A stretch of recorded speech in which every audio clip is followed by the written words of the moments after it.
Under the merciless Arizona sun, she stood barefoot at the trading post door, trembling fingers clutching her last possession, a hand-woven blanket threaded with the stories of her ancestors. Hunger had carved hollows beneath her cheekbones. Desperation had dulled the obsidian of her eyes. The trader barely glanced up as he tossed 3 copper coins and a small sack of cornmeal across the weathered counter. It wasn't enough, but it was something. As she turned to leave, an elder watched from the shadows, his silver-streaked hair adorned with eagle feathers, his penetrating gaze following her retreating form. In his eyes flickered recognition of something she herself could not yet see, power older than the mountains themselves. Could the ancient spirits truly have chosen this starving girl to carry their most sacred medicines? Before we jump back in, tell us where you're tuning in from, and if this story touches you, make sure you're subscribed, because tomorrow I've saved something extra special for you. Malin clutched the small sack of cornmeal against her chest, feeling the weight of the 3 copper coins in the pocket of her tattered dress. The sun beat down mercilessly as she walked away from the trading post, her bare feet finding the familiar path through the rocky terrain. Each step sent dust rising around her ankles, coating her skin in a fine layer of red earth. 2 winters had passed since the raid that took her family. 2 winters of surviving alone, of watching the reservation boundaries shrink, of witnessing her people's traditions fade beneath the relentless pressure of the white man's progress. At 23, Nayland had already lived several lifetimes of hardship. She paused atop a small rise, gazing across the landscape that had once been open Apache territory. Now, in the summer of 1878, their world had contracted to this harsh corner of Arizona, a fraction of their ancestral lands. In the distance, she could see the smoke from the main settlement, where most of her people now lived in government-built structures. She had chosen to remain on the outskirts, in the small brush shelter she had constructed near a hidden spring. The coins felt unnaturally heavy in her pocket. They represented the last of her heritage. The blanket had been woven by her grandmother, who had learned the art from her grandmother before her. The pattern spoke of mountain spirits and desert wisdom, of eagle dreams and coyote lessons. Now it would hang in some white settler's home, its meanings lost to those who possessed it. Hunger had been her constant companion for weeks. The spring rains had come late, and the wild foods she depended on had been scarce. Game had grown increasingly difficult to find as more hunters competed for fewer animals. Pride had kept her from seeking tribal assistance and the whispers that followed her since the raid. Some said she had survived when others died because she had been blessed by the spirits. Others suggested darker reasons, hinting at collaboration with the enemies who had attacked them. The small canyon that housed her shelter came into view as the sun began its descent toward the western horizon.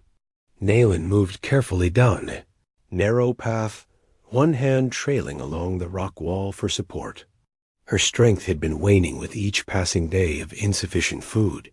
The dizziness came in waves now, sometimes causing her to stop and wait for the world to settle, before continuing inside her shelter. Nayland emptied the sack of cornmeal into a small clay pot, one of the few possessions she had managed to keep. She counted out enough for a small cake, knowing she needed to make the meager supply last. Water from the spring would make it go further, creating a thin gruel that would quiet her stomach's persistent growling got as she worked. Her thoughts returned to the elder she had glimpsed at the trading post. There had been something familiar about him, though she couldn't place where she might have seen him before. The tribal gatherings, perhaps, though she rarely attended those anymore. His gaze had held an intensity that made her uncomfortable, as though he could see through her. Carefully constructed walls to the fear and loneliness beneath. The fire took time to build with her weakened hands. By the time the flames licked upward, the sun had disappeared behind the canyon walls, casting long shadows across the ground. Nayland stirred the cornmeal mixture with a carved wooden spoon, watching as it thickened over the heat. Tomorrow she would need to search for prickly pear fruits. They would be ripening now, their sweet flesh providing both nourishment and moisture. Perhaps she could gather enough to trade for more substantial food. The thought of returning to the trading post made her stomach clench with anxiety, but necessity overcame fear when survival was at stake. The coins she would save, tucked into a small pouch buried beneath her sleeping place, they joined the few other coins she had managed to acquire over the months. A pitiful amount, but someday they might purchase something essential: new moccasins, perhaps, or a knife to replace the one that had broken during the previous winter. As darkness settled fully over the canyon, Nayland ate her small meal slowly, making each mouthful last. The cornmeal was bland and gritty, but it eased the worst of the hunger pangs. She thought again of the blanket, remembering how her grandmother's fingers had moved deftly across the loom, creating patterns that told stories without words.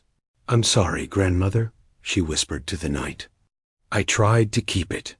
The stars emerged overhead, brilliant points of light in the vast darkness.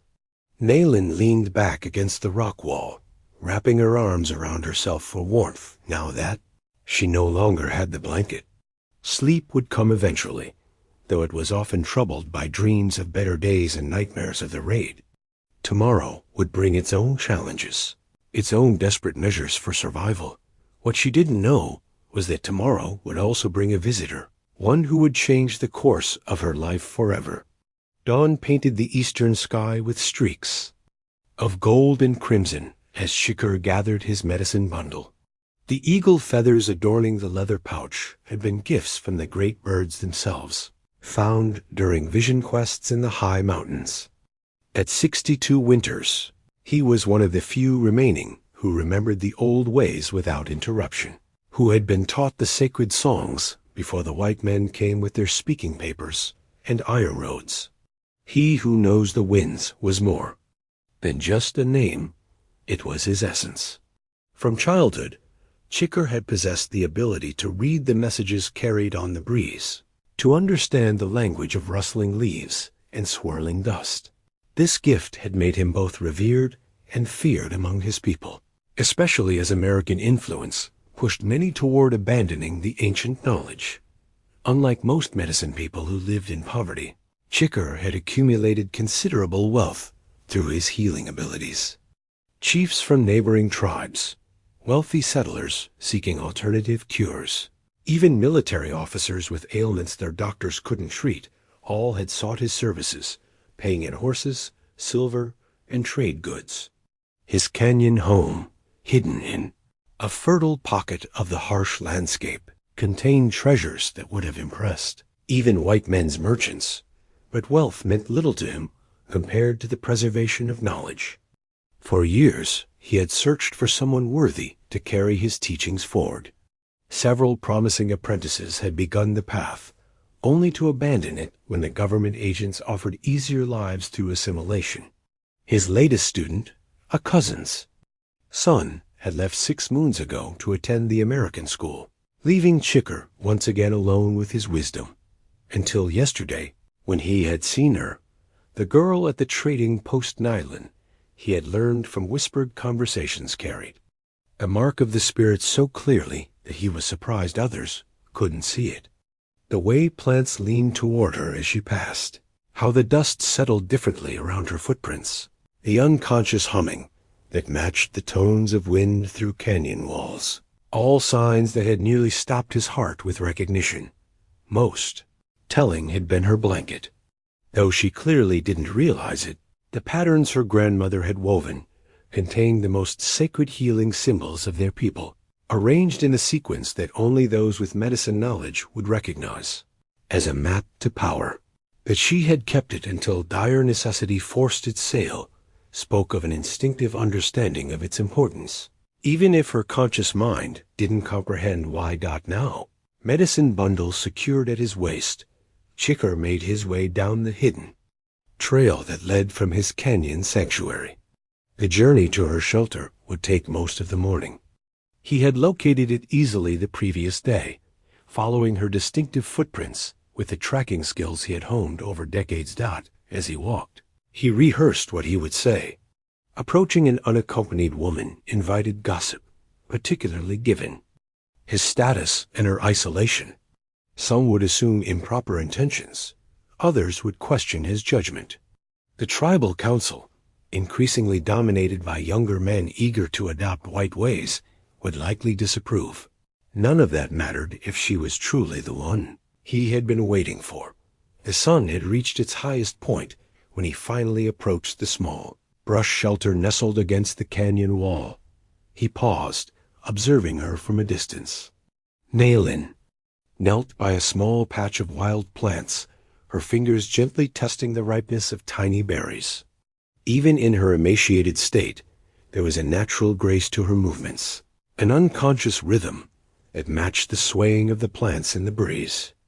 More telling was what she couldn't see, the subtle glow around certain plants as she approached them, the way beneficial insects gathered near her while harmful ones retreated. These were signs only visible to those with the sight, confirming what he had suspected at the trading post. That sea cleared his throat softly, announcing his presence before approaching closer. Naylin startled, dropping the few berries she had gathered as she scrambled to her feet, wariness immediately replacing the peaceful concentration on her face. "Forgive my intrusion," he said in their native tongue, deliberately avoiding English to establish connection. "I am Chicker of the Mountain Spirits clan." Recognition flickered in her eyes. Everyone knew of the powerful medicine man who lived in seclusion, though few had met him personally in recent years. "Why are you here?" Her voice was raspy from disuse, her stance defensive despite the respectful distance he maintained. "I saw you yesterday at the trading post."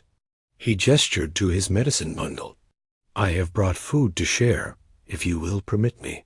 Suspicion darkened her features. "I need no charity." "It is not charity to share food with one who might become a friend," he replied, carefully opening the bundle to reveal dried meat, pinole, and fresh berries wrapped in leaves. "And I do not offer it freely. I would exchange it for conversation." Hunger warred with pride in her expression. Finally, necessity. "One. What conversation could interest someone like you?" Chicker smiled, the weathered lines of his face deepening. "I would speak of the plants that call to you, and why the winds change direction when you pass." Her eyes widened, fear and wonder mingling in their depths. "I don't understand." "No," he agreed gently, "but you could if you wish to learn." The clay bowl felt warm in Naylin's hands, its weight substantial with the stew Chicker had produced from his pack. Steam rose in lazy spirals, carrying scents that made her mouth water painfully. She couldn't remember the last time she had eaten meat that wasn't stringy and tough from an animal that had survived winter's harshness. Still, she hesitated. In their world, nothing came without obligation. "Eat," Chicker said, settling on a flat rock across from her. "Food loses its spirit when it grows cold." Pride warred with desperate hunger. The smell alone was enough to make her dizzy with want. Finally, Naylin raised the bowl to her lips and took a cautious sip of the broth. Flavors exploded across her tongue, rich, complex, alive with memory. Without conscious thought, images formed in her mind. A deer drinking at dawn from a stream lined with cottonwoods. Roots growing deep in black soil near a hidden spring. Herbs gathered under a crescent moon. She nearly dropped the bowl in shock. Chid's eyes narrowed with interest. "What do you see?" "Nothing," she lied, taking another spoonful to hide her discomfort. But the sensations intensified. The deer's last moments, the gentle hands that had harvested the roots, the songs sung while gathering the herbs. It was as though the stew carried the entire history of its ingredients. "The deer gave itself near White Creek," Chicker said casually, watching her face. "The roots came from the sacred spring in Shadow Canyon. The herbs grow only on the north side of Medicine Mountain." Nalen's spoon paused halfway to her mouth. She had seen all these places in her mind, though she had never visited them. "How did you—" "I didn't," he interrupted gently. "You did. The food speaks to you, as do all things of the earth. You hear what others cannot." She set the bowl down, suddenly wary despite her hunger. "You're mistaken. I'm nobody, just a woman trying to survive. Is that why the plants lean toward you as you pass? Why birds fall silent when you speak?" His voice remained matter-of-fact, without challenge or mockery. "Why your grandmother wove medicine symbols into your blanket in a pattern only those with the gift would recognize?" Mention of the blanket brought a fresh wave of grief and shame. "My grandmother was a weaver, nothing more," Chicker smiled. "Your grandmother was Nahiltsa's daughter. She carried the smaller medicine, the women's, knowing. She recognized what was in you before you were born." The name struck Nalen like a physical blow.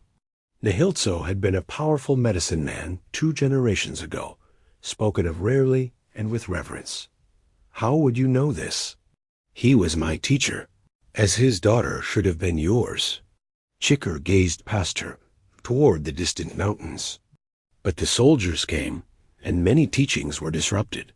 Your path was broken before you found it." From the main settlement came the faint sound of voices, women returning from the washing place by the creek. They paused when they spotted the unlikely pair sitting outside Nalen's shelter, their expressions a mixture of curiosity and disapproval. "Chicker speaks with the outcast," one woman murmured to another, not bothering to lower her voice. "What business would a medicine man have with her?" "Perhaps he seeks to cleanse her bad spirit," another replied. "They say she survived the raid because she made some dark bargain." Nalen's face burned with humiliation, but Chicker seemed untroubled by the commentary. He raised a hand in greeting, his dignity silencing further remarks as the women hurried on their way. "They will talk," Nalen said when they had gone. "They will say, 'People always talk,'" Chicker interrupted. "Their words are like wind, through empty branches noise without substance." He gestured toward the half-empty bowl. "Finish your meal, then decide if you wish to hear more." Hunger overcame pride once more. Nalen ate slowly, trying to block the visions that came with each bite. When she had scraped the bowl clean, she felt strength returning to her limbs, clarity to her thoughts. "Why have you come to me?" she asked finally. "What do you want?" "I seek someone to carry knowledge forward," he replied simply. "Someone who can hear the earth's voice and translate it for our people. I am old, and wisdom dies when it isn't passed. On, there must be others more suitable. Those from respected families, those who haven't been." She trailed off, unable to articulate her status. "Many have begun the path. None have continued." Chicker began gathering his things, repacking his bundle with deliberate movements. "I do not ask for your answer today. Think on what I have," said. He stood, taller than she had realized, his presence suddenly commanding despite his age. "I live 3 canyons east, where the juniper grove marks the hidden entrance. If you wish to learn, come tomorrow at sunrise. I will prepare food and begin your first lesson. And if I don't come?" His expression softened. "Then I will know I was mistaken, and you will not be troubled by me again." He reached into his bundle and placed a small package wrapped in leaves beside her. "More food for tonight. Listen to your dreams. They have been trying to speak to you." With that, he turned and walked away, his figure soon disappearing among the rocks and scrub brush. Nalen watched until he was gone, then unwrapped the package to find dried meat and a small cake of sweet mesquite meal dot as the sun began to set. She found herself considering his invitation, not sure whether to hope he was right or wrong about her. The rising sun found Nalen standing at the mouth of the 3rd canyon east of her shelter. Sleep had come fitfully, haunted by dreams of her grandmother weaving patterns that moved and shifted like living things. When she woke before dawn, her decision had already been made. Curiosity and hunger, both physical and spiritual, propelled her forward. The juniper grove Chicker had mentioned stood before her, trees unusually dense for this arid landscape. As she hesitated at their perimeter, the old medicine man emerged from between the trunks, as though he had been waiting. "You have come," he said simply, neither surprised nor triumphant. In his hand was a walking stick of polished juniper wood, intricate symbols carved along its length. "This will help you on the path." Nayland accepted the staff cautiously.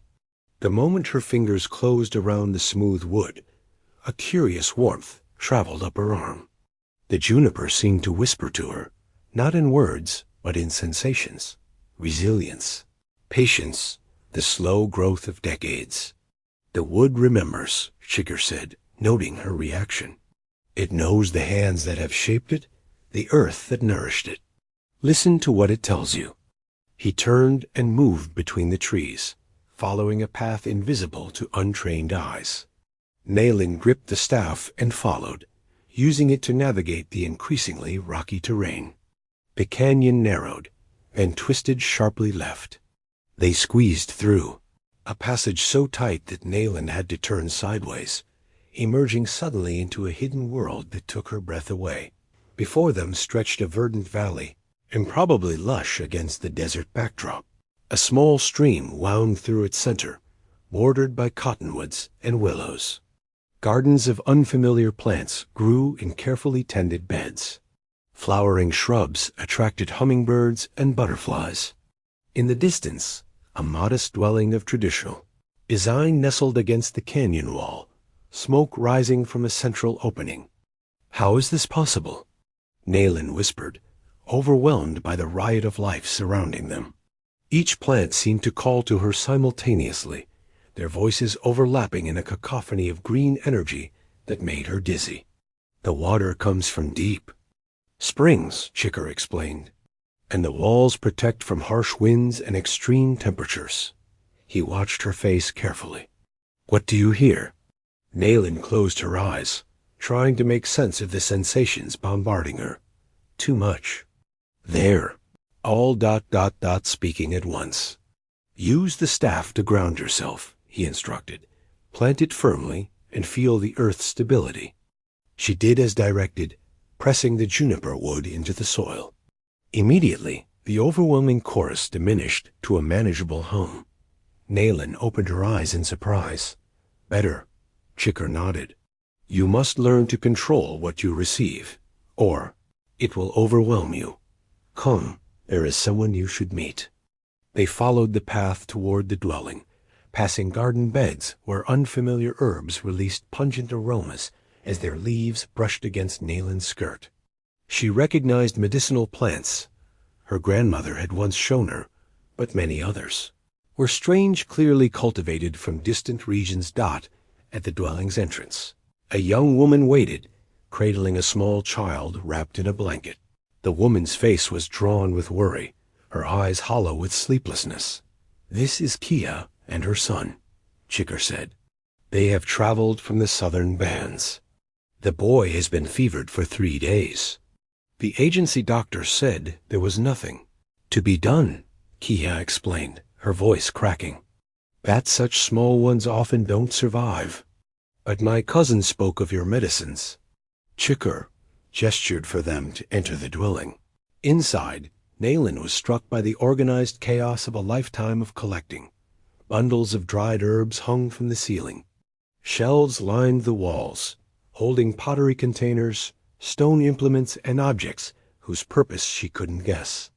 Animal hides covered the packed earth floor, and a central fire pit provided both warmth and light. "Sit," Chicker directed Kia, indicating a place near the fire. He began gathering items from various containers, leaves, powders, roots, combining them in a small stone bowl. His movements were precise, each ingredient measured by eye with absolute confidence. As he worked, he hummed a melody unlike any Nayland had heard before. The sound seemed to vibrate in her chest, aligning with her heartbeat. Without conscious thought, She found herself humming along, the harmony coming naturally to her lips. Chi paused, giving her a measured look, before adding water to the mixture and placing it near the fire to heat. The singing helps the medicine remember its purpose, he explained to both women. Each plant responds to different songs. When the mixture had steeped to his satisfaction, he strained it through a cloth into a smaller cup, testing its temperature before offering it to Kiha. Give him 3 sips now, 3 at midday, 3 at sunset. Between, moisten his lips with it.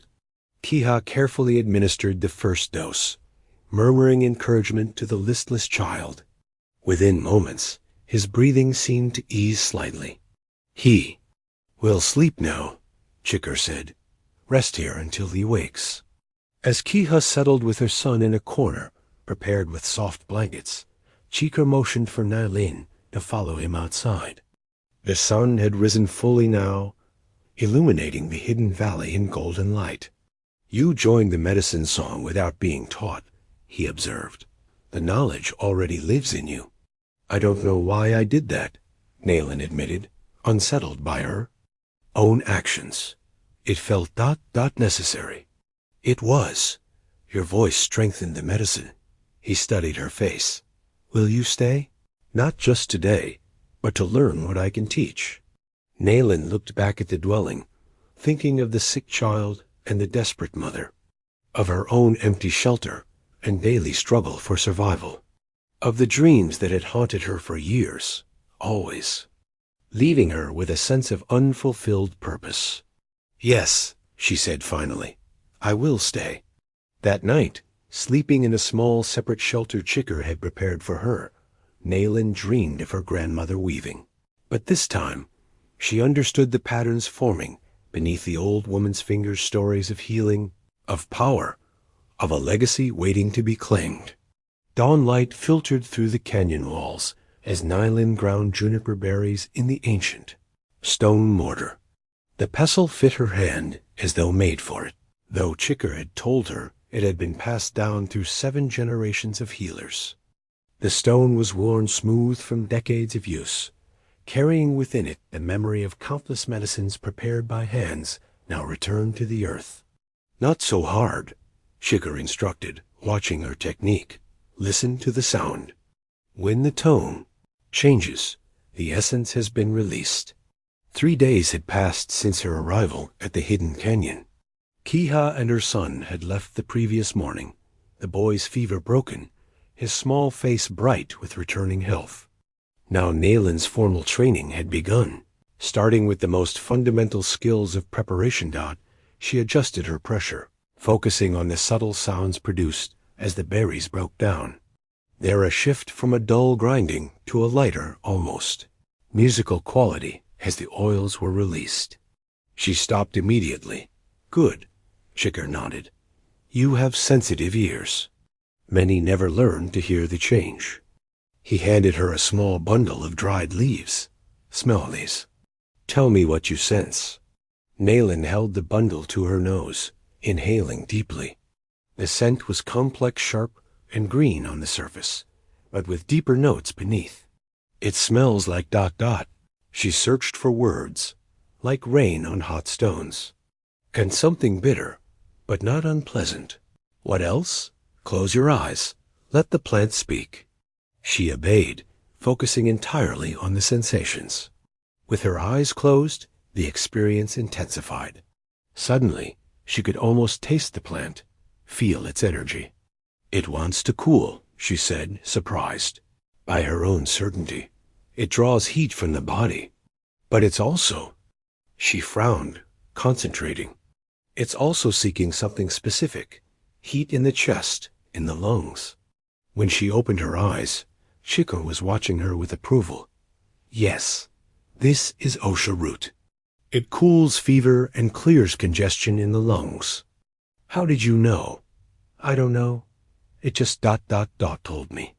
The plants speak to those who listen. Your grandmother had this gift too, though less strongly. He took the mortar from her, adding a pinch of the Osha to the juniper. These work together, the juniper opening the pathways, the Osha healing the lungs. Throughout the morning, Chikar introduced her to dozens of plants from his garden, teaching her to identify them by sight, smell, and touch. More importantly, he taught her to sense their properties, to understand their affinities for different parts of the body, different types of ailments. Each plant has its own song, he explained, as they sat in the shade of a cottonwood for their midday meal. Learn to sing to them, and they will give their medicine more freely. He demonstrated, his voice rising in a melody that made the nearby sage seem to tremble slightly. Nayland felt the hairs rise on her arms as the plant's scent intensified in response to his singing. The songs are as old as our people, Chikar continued. Some say older. They come from the time when humans and plants could speak the same language. As they finished eating, a figure appeared at the canyon entrance, an elderly man using a walking stick for support. Chikar rose to greet him. Nalnish comes with news, he explained to Nayland. He sits on the tribal council. The old man approached slowly, his face grave beneath his gray hair. After exchanging traditional greetings, he settled beside them, accepting the cup of cool water Nayland offered. Troubles at the council, Nalnish said without preamble. The young ones push for more changes. Haska speaks against the old ways, says we must embrace the white man's medicine, the white man's God. Haska is ambitious, Chikar replied. Evenly, he sees advantage in currying favor with the agents. He has challenged your authority directly this time, Nalnish continued. Questions why you live apart, why you do not share your medicines at the agency hospital. And now, ... His eyes shifted to Nayland. There is talk about the woman you have taken in. Nayland felt her face warm with embarrassment and anger. I am here to learn medicine, she said firmly. Nothing improper. Chikar raised a hand, silencing her gently. Nalnish knows this. But others will think what they wish, especially those who seek to discredit the traditional ways. Haska has called for you to appear before the council, Nalnish said, to explain your actions and your intentions for the woman.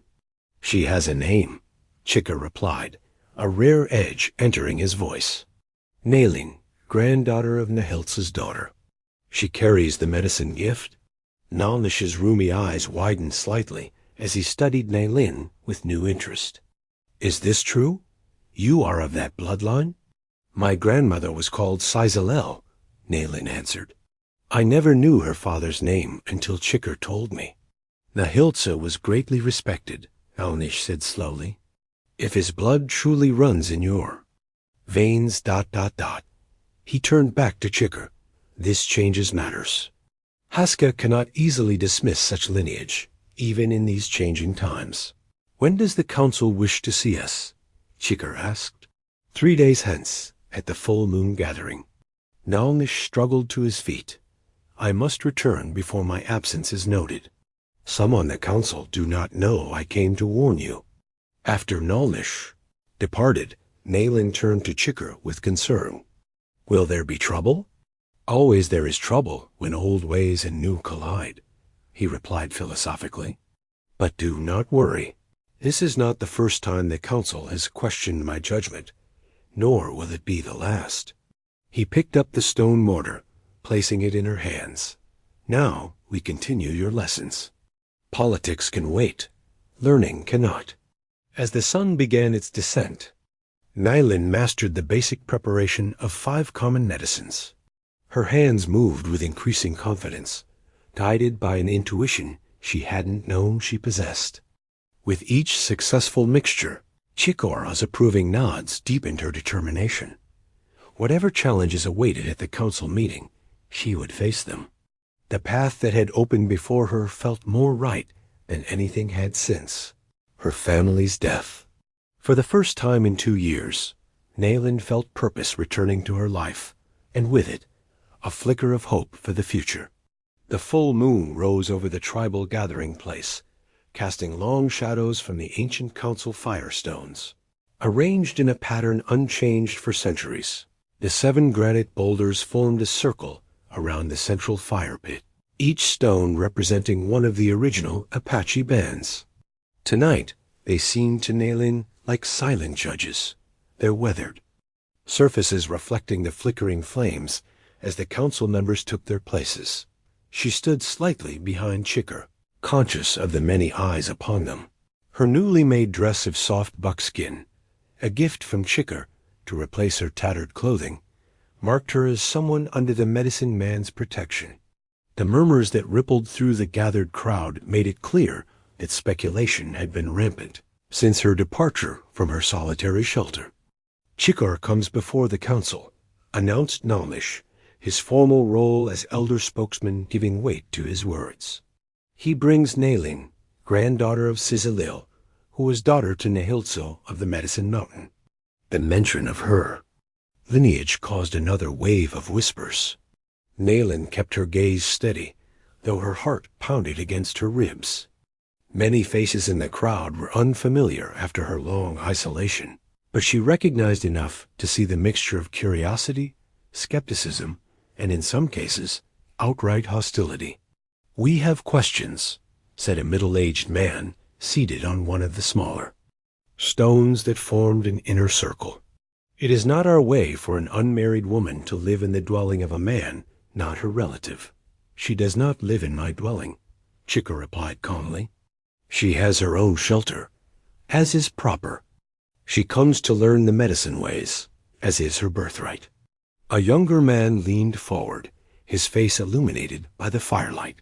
Nalin immediately recognized the ambition in his eyes, the calculating assessment in his gaze. This must be Haska, the progressive leader Nalnish had warned them about. "Birthright?" Haska's voice carried a note of mockery. "We live in changing times, Chicker. The agent tells us to use the hospital at the fort for our sicknesses. The missionaries say our medicine songs are superstition. Yet you continue to cling to these old ways, and now seek to draw others back with you." "The hospital treated my son for 3 days without improvement," came a voice from the crowd. Kiha stepped forward, her recovered child in her arms. 1 day with Chicker's medicine restored his health.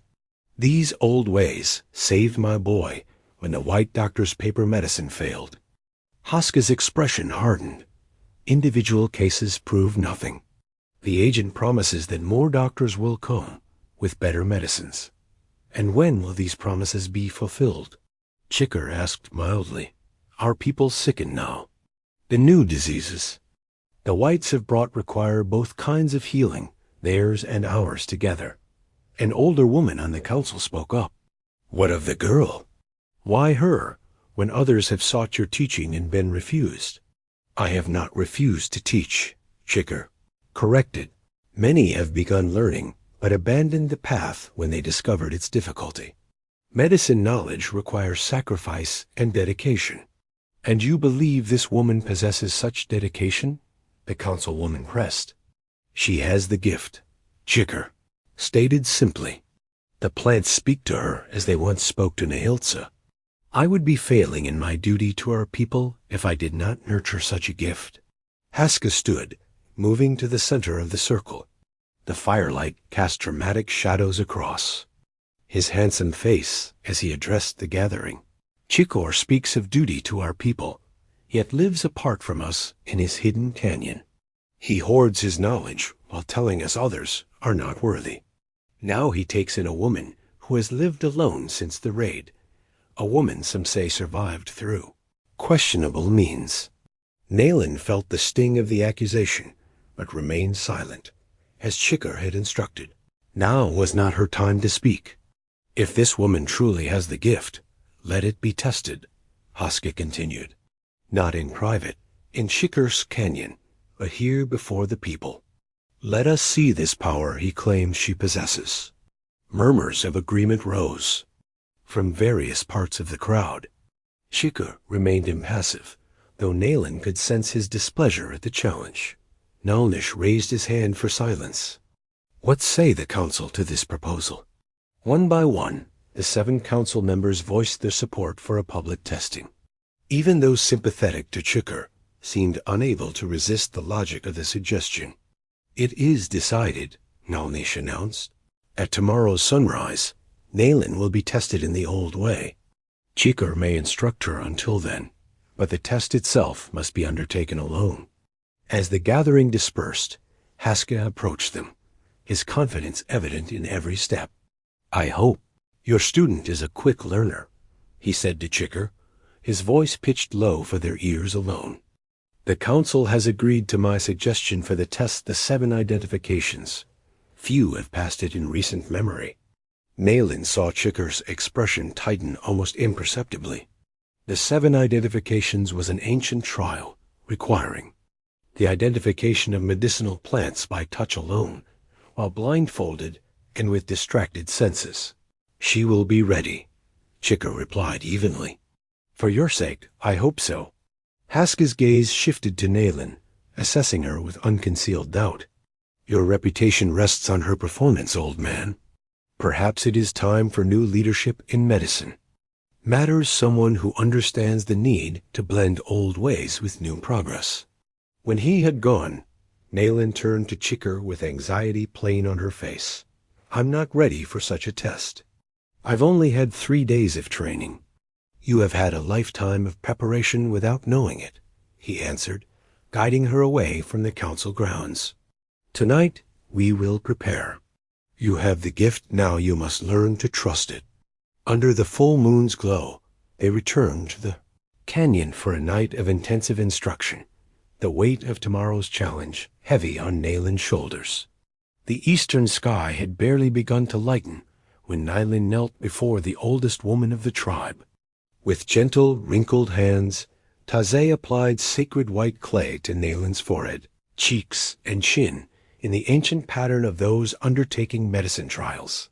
The cool touch of the clay against her skin seemed to ground Nayland, calming the Alin nervous flutter in her stomach.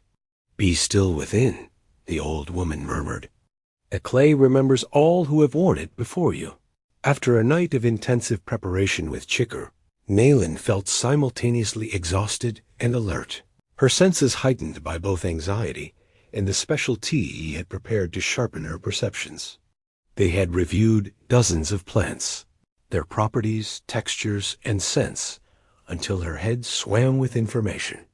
Yet Chikar had ended their session with a surprising instruction. "Forget everything I have taught you. Trust only what the plants themselves tell you." Now, as the sun's first rays touched the ceremonial grounds, the entire tribe gathered to witness her test. Children peered curiously from behind their mothers' skirts. Elders leaned on walking sticks, their faces impassive. Haska stood with his supporters, watching with barely concealed satisfaction. Clearly expecting her to fail. Chida maintained a respectful distance, as tradition required the candidate to face the trial alone. His face betrayed no emotion, but when their eyes briefly met, Nayland drew strength from the quiet confidence in his gaze. Nalnish stepped forward, his ceremonial role as elder spokesman making him the overseer of the trial. "The 7 identifications will now begin," he announced. 7 plants will be presented.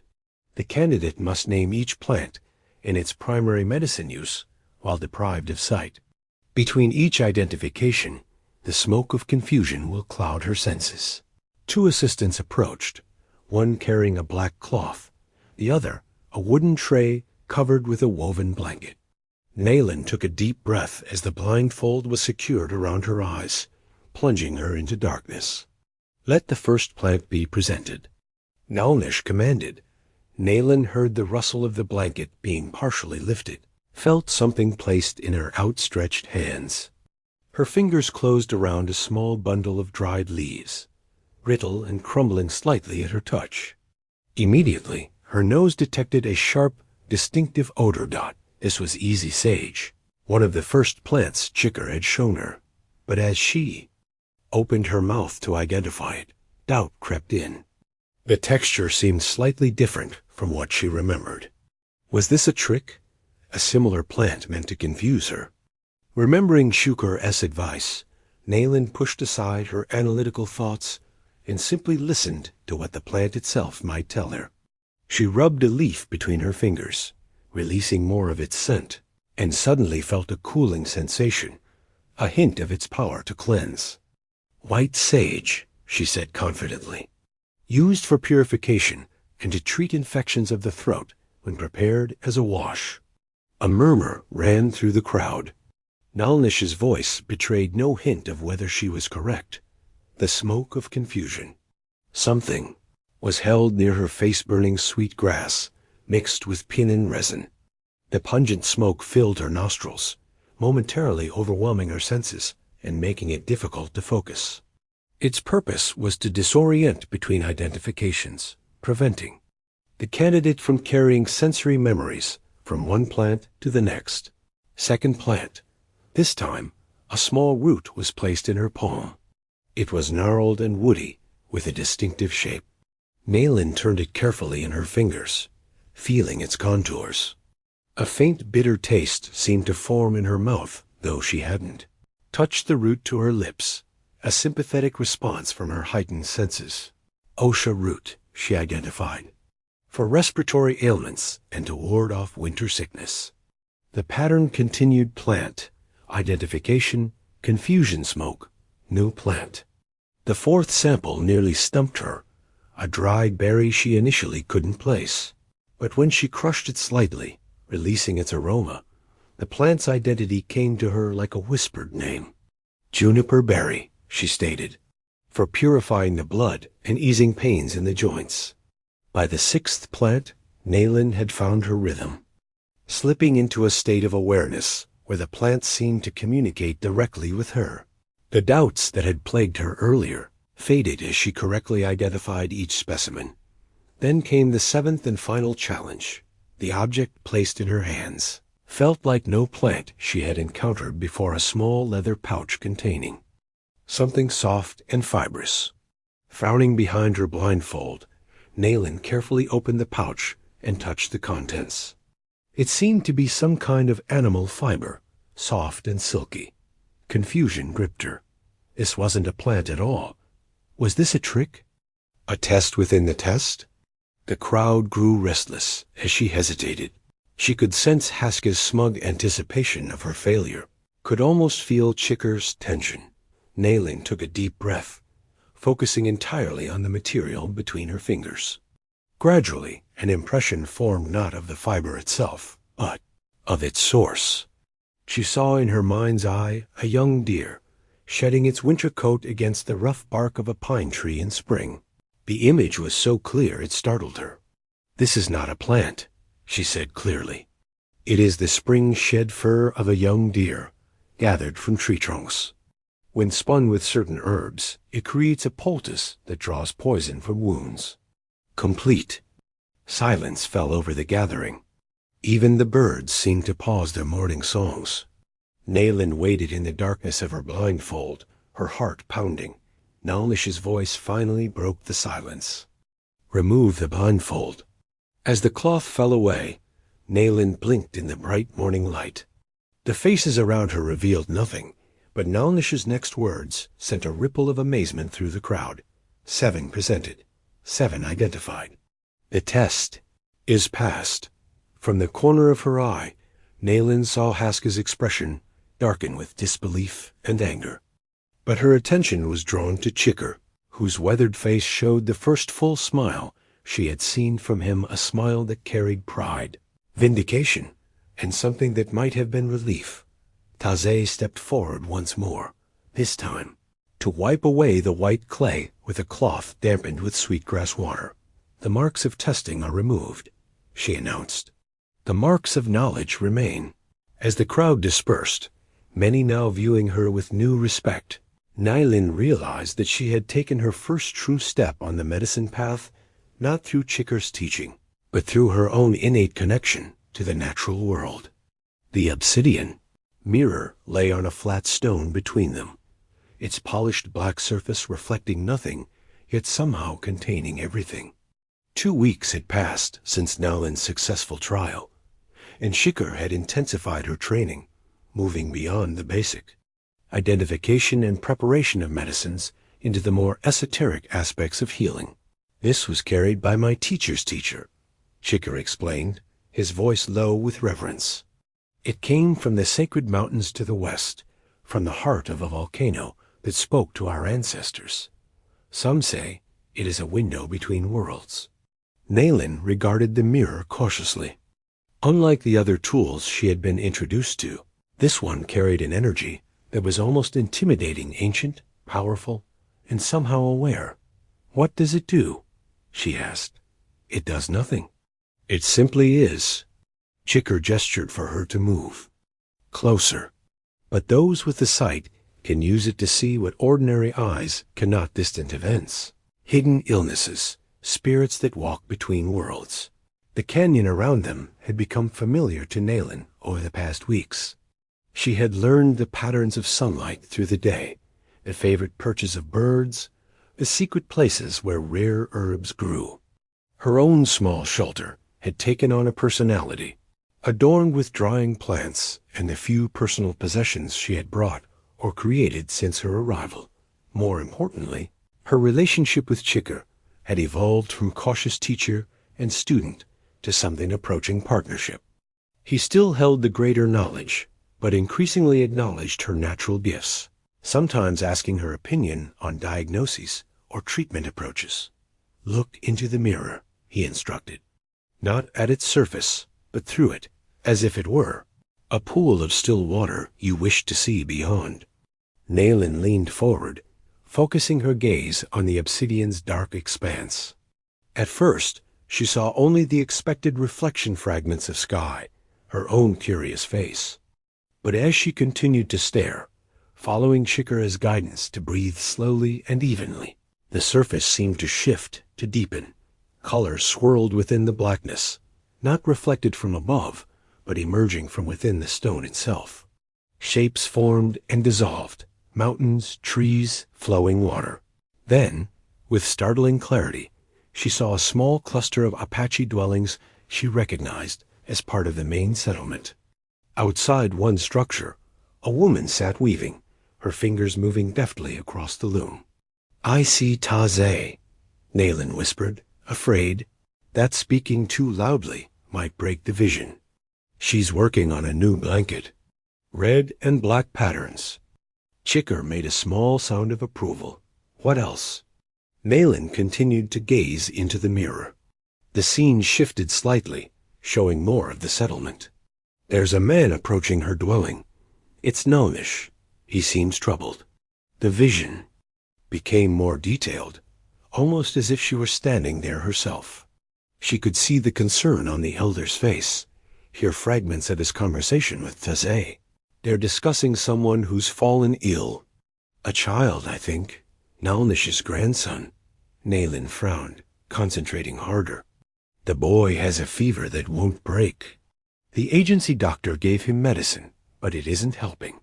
The obsidian surface suddenly darkened, the vision fading as quickly as it had appeared. Nayland blinked, momentarily disoriented by the return to her immediate surroundings. "You have the far-seeing gift," Chicker stated, his tone matter-of-fact, but his eyes bright with satisfaction. "Stronger than I expected at this early stage. Was that real?" Nayland asked, uncertain. "Or did I imagine it?" "We will soon know." Chicker carefully wrapped the obsidian mirror in a soft leather cloth. "If your vision was true, Nalnish will come seeking help for his grandson before sundown." They spent the remainder of the morning preparing medicines for various common ailments, creating a store of remedies that could be quickly accessed when needed. Chicker continued Nayland's instruction in the preparation of more complex treatments, teaching her the songs that accompanied each mixture. "The plant spirits respond to music as much as to touch," he explained as they worked side by side, grinding dried mushrooms into a fine powder. "Each has its own melody that honors its sacrifice and awakens its healing power." As the sun began its westward descent, Nayland's thoughts returned to her vision in the obsidian mirror. Had it been real, or merely her imagination influenced by the power Chicker attributed to the ancient tool? Her question was answered by the sound of approaching footsteps. A moment later, Nalnish appeared at the canyon entrance, his usually dignified posture bent with worry and exertion from the journey. "My grandson burns with fever," he said without preamble.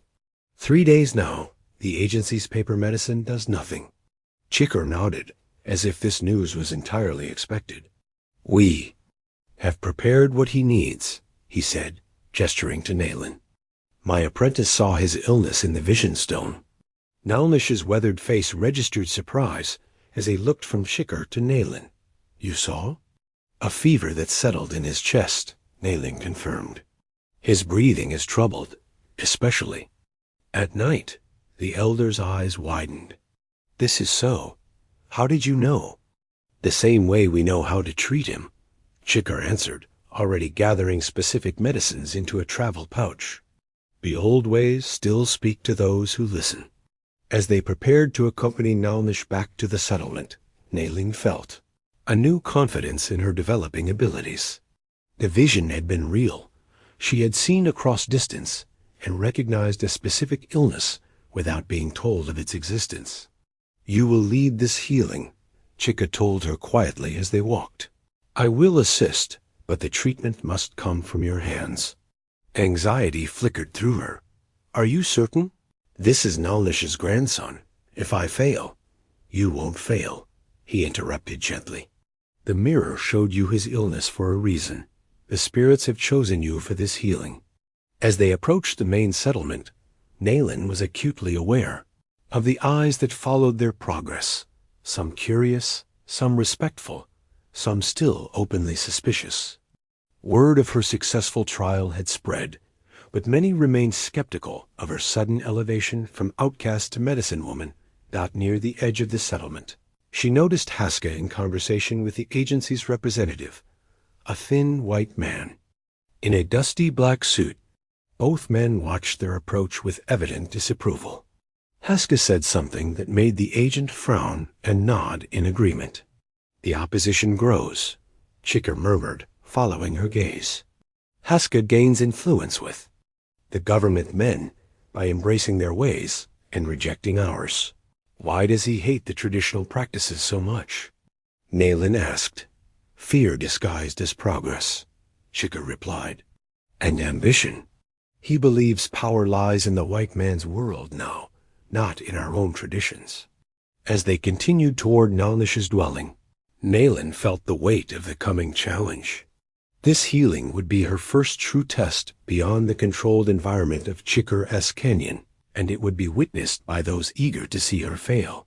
The afternoon sun cast long shadows across the canyon as a woman's desperate voice echoed off the stone walls. Nayland emerged from her shelter to find a young mother cradling a limp child in her arms, her face streaked with tears and dust from the journey. "Please," the woman begged, swaying slightly from exhaustion. "My son burns with fever. The settlement is too far. I remembered this place from stories. Nayland rushed forward, helping the woman to a sitting position in the shade. The child in her arms couldn't have been more than 4 summers old, his small face flushed with fever, his breathing shallow and labored. "Where is the medicine man?" the mother asked, looking around anxiously. "Chicker left at dawn to gather sacred plants from the high mountains," Nayland explained, gently touching the boy's forehead. The heat radiating from his skin alarmed her. "He won't return until tomorrow." Despair washed over the woman's face. "Then we are too late. I had heard he had taken an apprentice, but ... The unspoken doubt hung in the air between them. Nayland recognized the woman's dilemma: trust her desperately ill child to an unproven apprentice, or attempt the long journey back to the settlement in hopes of finding other help. "I am Nayland," she said with more confidence than she felt. "I can help your son. What is his name?" "Tolka," the mother replied hesitantly. "I am Sahila. We come from the southern band, visiting relatives at the settlement when he fell ill 3 days ago." Nayland led them to Chicker's dwelling, where cool shade and fresh water offered immediate relief. As she helped settle the boy on a soft pile of blankets, her mind raced through everything she had learned in the past weeks. Without Chicker, guidance she would need to diagnose and treat the child on her own. "Has he taken any medicine already?" she asked, dampening a cloth to place on the boy's forehead. The settlement healer gave herbs for tea, but they brought no change. The agency doctor was away. Sahila's voice cracked with emotion. "His fever grows worse each day.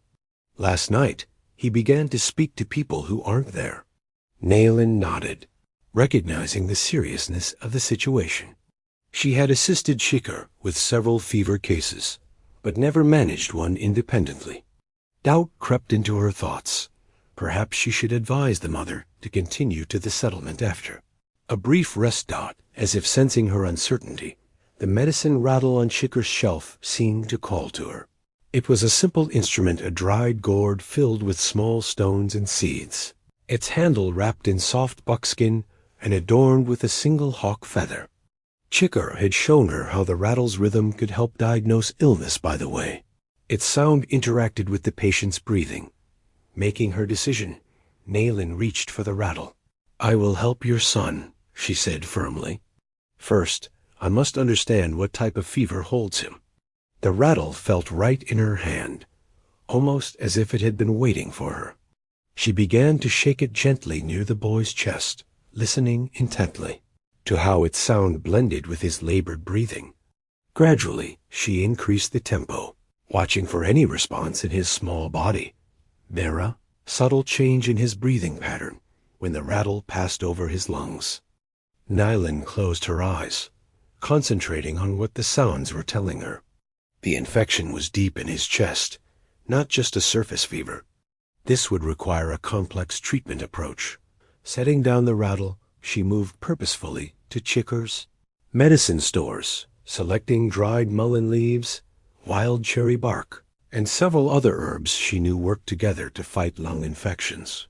With practiced movements, she began preparing a decoction, adding each ingredient in a specific sequence while humming the medicine song Shikar had taught her for respiratory ailments. "The song helps the plants remember their purpose," she explained to Sahila, who watched with a mixture of hope and apprehension as the mixture steeped. Naylin prepared a poultice of crushed juniper berries and pine resin to draw the heat from the boy's chest. Her hands worked with increasing confidence, guided by an intuition that seemed to strengthen with each decision she made. When the decoction had cooled enough to administer, she lifted Tolka's head gently. "He needs to drink as much of this as possible," she told Sahila. "A few sips at a time, but frequently. The poultice will stay on his chest until it dries, then we'll apply a fresh one." Throughout the afternoon and into the evening, Naylin continued the treatment, adjusting the herbal mixture as she observed the boy's responses. By nightfall, his breathing had eased slightly, though the fever still burned. "Will he live?" Sahila asked in the darkness, her voice small with fear. Naylin paused before answering, reaching inside herself for the truth.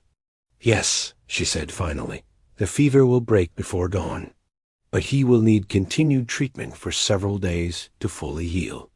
As if to confirm her words, Tolka stirred in his sleep, his first voluntary movement in hours.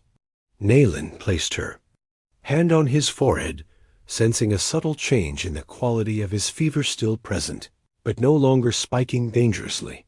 When Sahila finally surrendered to exhaustion, slumping into sleep beside her son, Naylin stepped outside to gather her thoughts. Stars wheeled overhead in the clear desert sky, and a cool breeze carried the scent of sage from the canyon floor. She had made her first independent diagnosis and treatment decision.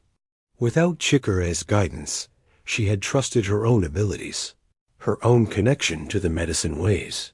The outcome remained uncertain, but she felt a profound shift within herself, a growing confidence in her calling. The rattle had chosen her, just as surely as Shikar had.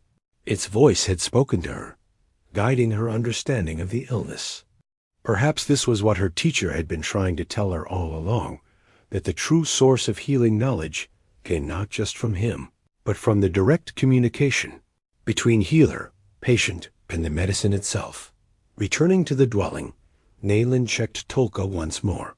His breathing had deepened into the rhythm of healing sleep, his small chest rising and falling more evenly beneath the poultice.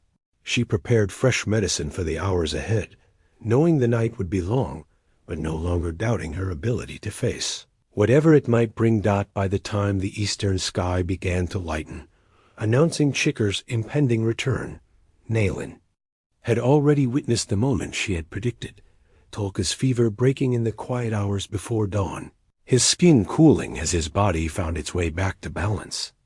The soft leather of the new moccasins molded perfectly to Nayland's feet as she walked the path between garden beds. A month had passed since she had saved Tolka's life, and word of her healing abilities had spread through the scattered Apache bands. The moccasins had been a gift from Sahila, beautifully crafted, with intricate beadwork depicting healing plants along the sides. "Your steps leave different prints now," Chicker observed, watching her from where he sat sorting juniper berries. In the morning light, no longer the marks of someone unsure of their path. Nayland smiled, still unused to his rare compliments. Her entire bearing had changed in recent weeks, back straighter, movements more purposeful, eyes clear and direct.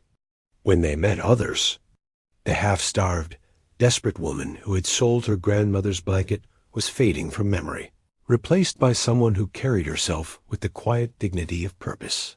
"3 more people came yesterday while you were meditating," she told him, kneeling to check the growth of a rare herb they had transplanted from the high country. "A man with joint pain, a woman seeking fertility medicine, and a mother with a child who cannot sleep." Chicker nodded, unsurprised. "And you helped them?" "I treated the man and the child. I asked the woman to return when you were available." "Good. Fertility medicine requires more experience." He passed her a handful of the sorted berries. "Your reputation grows faster than these plants. Soon you will have as many seeking your help as mine." The thought both pleased and unsettled her. With recognition came responsibility and scrutiny. Already she had heard whispers of Haska's continued opposition. The young leader had been speaking against traditional medicine with increasing vehemence at tribal gatherings, encouraging people to use only the agency doctor's treatments. "Haska has convinced the agent to request more medical supplies from the fort," she said, voicing her concern. "He tells our people that the old ways are superstition that keeps us from progress." Chicker continued his sorting, seemingly untroubled. "This is not new. Each generation faces those who would abandon tradition for what seems easier or more powerful. Some lessons must be learned repeatedly." A movement at the canyon entrance caught their attention. 2 women appeared, one supporting the other, who walked with obvious difficulty. Nayland recognized Taze, the elderly woman who had applied the white clay for her testing ceremony. With her was a middle-aged woman Nayland had seen at council gatherings. "Visitors," Chicker noted calmly. "Important ones, if Taze has made the journey despite her age." They rose to greet the women, offering water and rest after their difficult walk. Tazi's companion introduced herself as Lena, a member of the tribal council who had remained silent during Nayland's testing. "I have come for healing," Lena explained once they were seated in the shade. "My legs grow weaker each day. The agency doctor says nothing can be done, that it is simply age taking its toll." Her voice hardened. "I am only 45 summers. My mother walked strongly until her 70th year." "Lena was among those who doubted your gifts," Taze added frankly. "But even doubt must yield to necessity." Chicker looked to Nayland. "What do you see when you look at her condition?" This had become their pattern, Chicker guiding, but increasingly allowing Nayland to lead diagnoses and treatments. She studied Lena carefully, noting the way she held her body, the subtle signs of discomfort in her expression. "May I touch your legs?" she asked. When Lena nodded, Nayland knelt and placed her hands just above the woman's knees, closing her eyes to better sense what lay beneath the surface. "The weakness comes from here," she said, fingers detecting a subtle energetic disturbance. Not in the muscles themselves, but in the pathways that carry strength to them. Something blocks the flow, like a dam in a stream. Lena's eyes widened. In surprise, that is exactly how it feels. The agency doctor examined my legs, but found no injury. He wouldn't, Shikar commented. White medicine doesn't recognize all paths of healing. After further examination, Niling and Shikar conferred briefly before she began preparing a treatment, a combination of heated stones placed in specific patterns, a salve of special herbs, and a tea to be drunk daily for a lunar cycle. As they worked, Taze spoke of conditions in the main settlement. Haska gains influence daily. He speaks well in both our language and English, impressing the agents with his willingness to adopt their ways. Many young people follow him now, Lena added as Nalin applied the warm salve to her legs. He promises them easier lives if they. And in the old traditions. And you? Shikar asked. Do you share his vision? Lena shook her head slowly. I once considered his path sensible. Adaptation has always been our way. But he goes beyond adaptation to abandonment of who we are. She gestured to her legs. And when my need was greatest, it was not his modern ways that offered hope. By late afternoon, Lena reported feeling a tingling warmth in her legs, the first positive change in months. When the women prepared to leave, supplied with medicine and instructions for continued treatment, Lena pressed a small object into Nalin's hand, a beautifully crafted necklace, bearing a thunderbird pendant carved from antler bone. This belonged to my grandmother, she explained. A protection charm for those who walk difficult paths. The council may not all support you yet, but know that some of us are reconsidering our positions. After their departure, Nalin examined the thunderbird pendant in the fading light. Its intricate carving showed remarkable detail lightning bolts extending from the wings, piercing eyes that seemed to hold ancient wisdom. A powerful gift, Chika commented.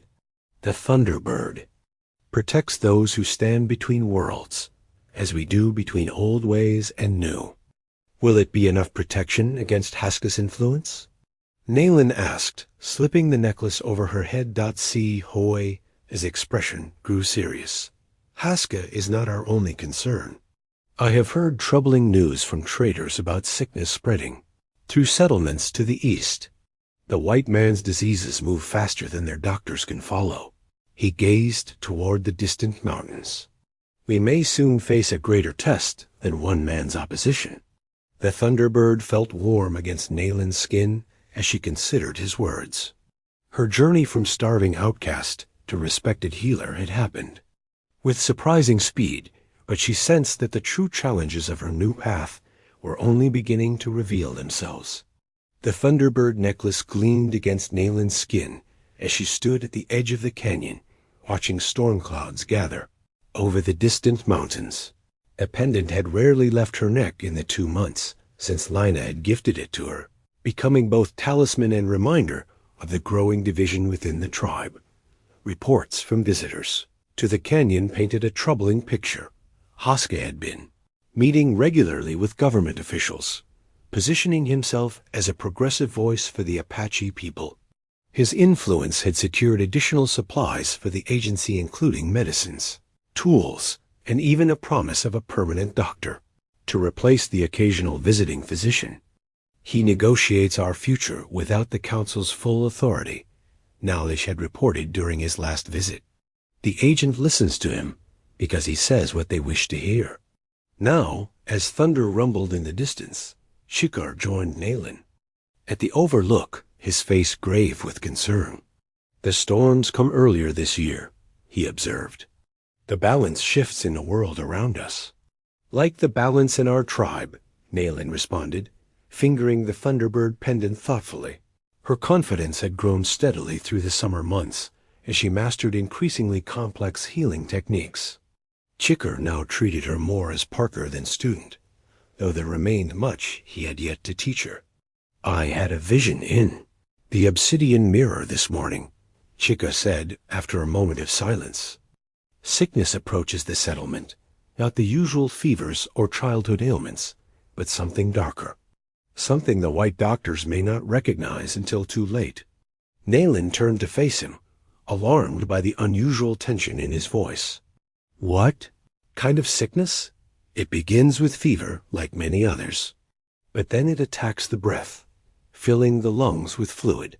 His weathered face showed rare emotion. I have seen it twice in my lifetime. It takes the very young and the very old first, and spreads like wildfire through a community.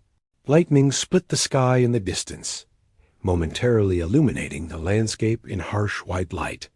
The Thunderbird felt suddenly warm against Nayland's skin, almost as if responding to the storm's energy. We should warn the council, she said. Decisively. C. High nodded slowly. Yes, but there is more you should know. This morning, a messenger brought news that Haska has convinced the agent to issue a new policy. Traditional healing ceremonies are to be banned within the main settlement. They call it a public health measure to prevent the spread of superstition. Shock and anger flashed through Nayland. They cannot do this. The ceremonies harm no one, and help many. They can and have. The agent has authority granted by Washington. Chicker gazed out at the approaching storm. Haska claims to protect our people by bringing them modern medicine, but he removes their choice in how they heal. What will you do? Nayland asked, already anticipating his answer. Nothing for now. We continue our work here, treating those who seek us out. This canyon remains beyond the agent's practical control, though not his theoretical authority. He placed a hand on her shoulder. But soon a choice will come: remain safe but separate, or stand for our traditions where all can see. The first fat raindrops began to fall as they returned to their dwellings. By nightfall, the storm had settled directly overhead, lightning flashing almost continuously as thunder shook the canyon walls. Nayland found sleep impossible, her mind filled with concerns about Haska's growing power and Chiker's ominous vision. Near dawn, as the storm finally moved eastward, she was startled by an urgent voice calling from the canyon entrance. A young man stood there, soaked and exhausted from traveling through the night. Atkul, Chiker greeted him, emerging from his dwelling. What brings you through such weather? Sickness in the settlement, the young man gasped, accepting the water Nayland offered. It began 2 days ago with the children. High fever, then difficulty breathing. The agent's temporary doctor has no answers, says we must wait for the new physician to arrive next month. Chikar and Nayland exchanged a look of grim confirmation. The vision had manifested with alarming speed. How many are affected? Nayland asked. 8 children, 3 elders. Akul's voice broke. My sister's youngest died last night. The others grow worse by the hour. Chiker moved quickly, gathering specific medicines into his travel bundle. We must prepare immune-strengthening tea for the healthy and respiratory medicines for those already ill.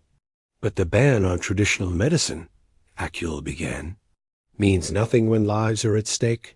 Chiker finished firmly. As they worked, Nayland's mind raced through everything she had learned about respiratory infections. This would require their strongest medicines and most powerful healing songs, precisely the traditional practices Haska had convinced the agent to prohibit. Haska will oppose us, she said as they prepared to depart. He has staked his reputation on modernization. Let him, Chiker replied with unusual heat. Some principles transcend politics. The right to choose how one heals is among them. The journey to the settlement took most of the morning, made difficult by mud from the night storm. As they approached the cluster of dwellings, Nayland could sense the pall of sickness hanging over the community, a heaviness in the air that had nothing to do with the lingering humidity. Women washed clothing in the creek, their movements listless with worry. Men gathered in small groups, their voices low and concerned. Children, usually playing freely throughout the settlement, or notably absent, kept inside by fearful parents. Naunish met them at the edge of the settlement, his aged face drawn, with worry. "You have come? Good. The sickness spreads faster than rumor. We brought medicines," Nayland indicated their bulging packs. "But we heard of the ban. Forget the ban." Naunish interrupted with uncharacteristic bluntness.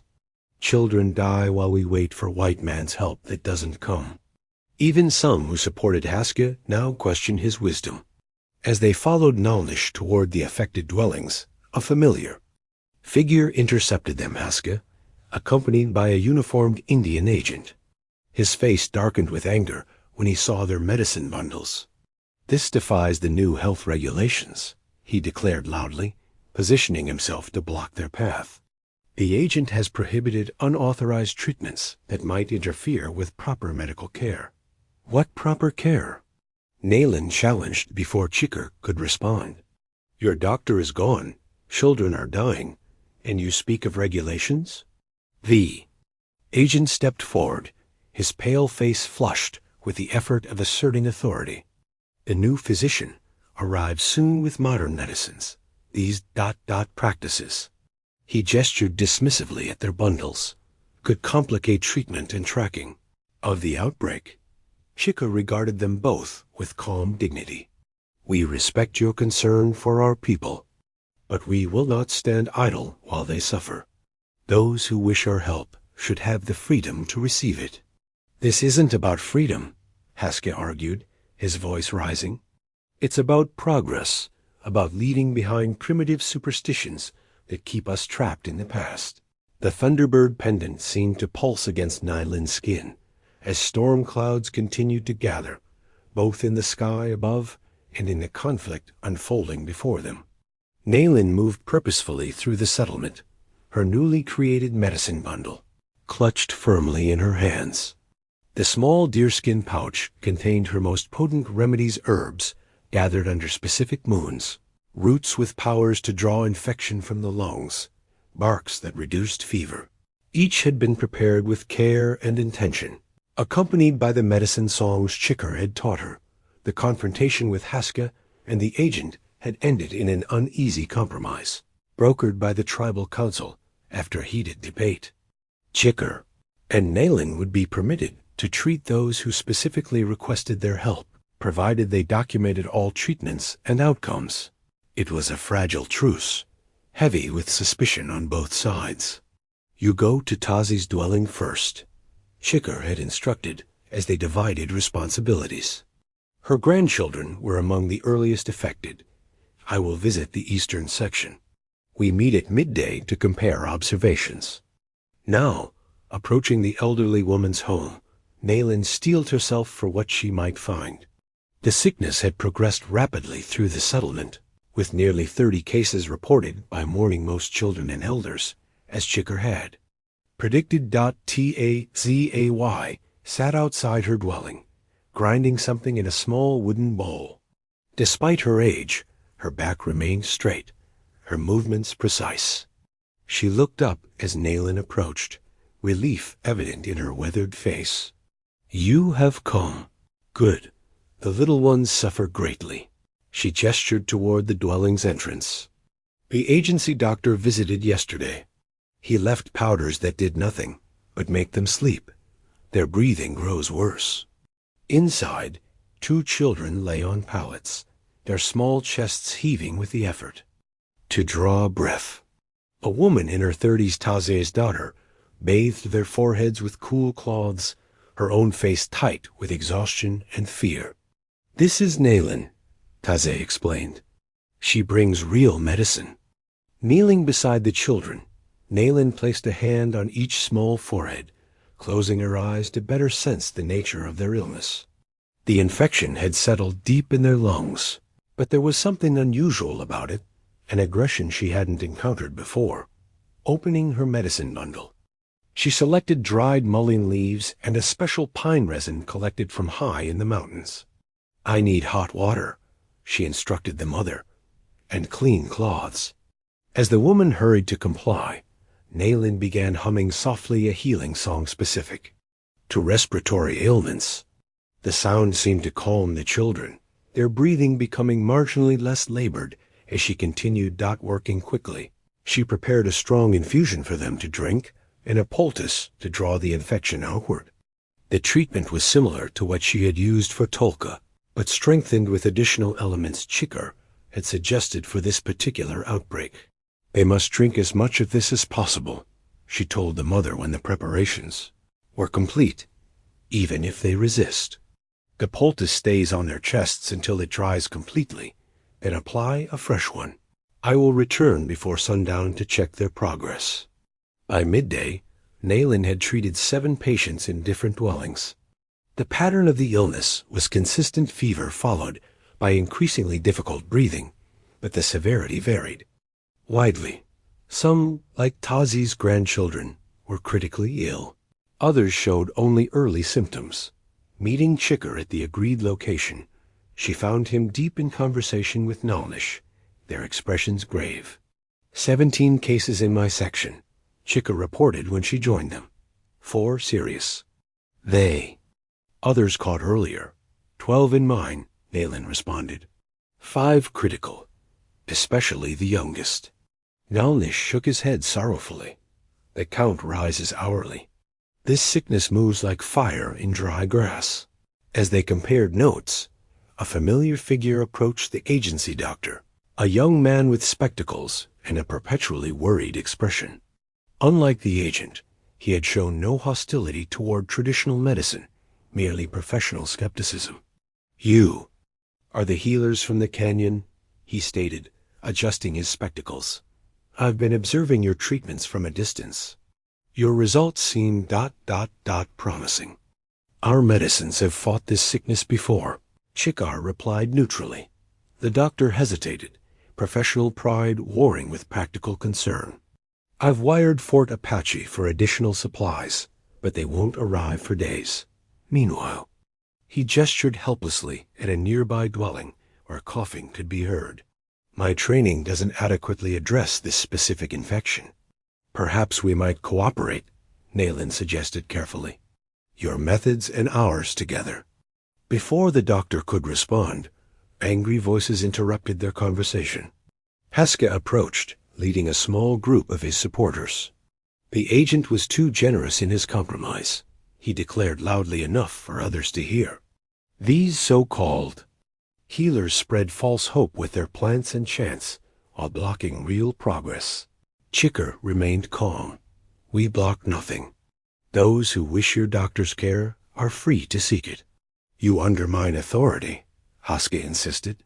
People must learn to trust modern medicine, not cling to superstition. He turned to the doctor. Tell them about the scientific advances that make your treatment superior. The young physician looked uncomfortable.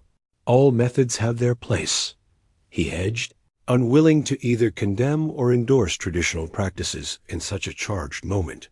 Nayland stepped forward, the Thunderbird pendant warm against her skin. This isn't about superiority. It's about helping people who are suffering now. Your politics can wait. Their breathing cannot. A small crowd had gathered, drawn by the confrontation. Among them, Nayland noticed several mothers whose children she had treated earlier, their expressions shifting between worry about the conflict and gratitude for the help received. My son breathes easier since her medicine, one woman called out. The fever broke this morning. My grandmother, too, added another voice. After 2 days of your powders did nothing. This directed at the doctor, who winced slightly. Haska's face darkened with frustration as support for the traditional healers became apparent. This changes nothing, he insisted. Temporary results. From primitive methods while real medicine is delayed. When the new physician arrives, the new physician is still weeks away, Nalish interrupted, and our people need help today. The confrontation might have escalated further, but urgent calls from a nearby dwelling diverted everyone's attention. A child had taken a sudden turn for the worse, her breathing becoming severely labored. Without hesitation, Nayland rushed toward the dwelling, medicine bundle in hand. To her surprise, the agency doctor followed, medical bag clutched tightly. "Perhaps," he said quietly as they hurried side by side, "we might indeed try cooperation."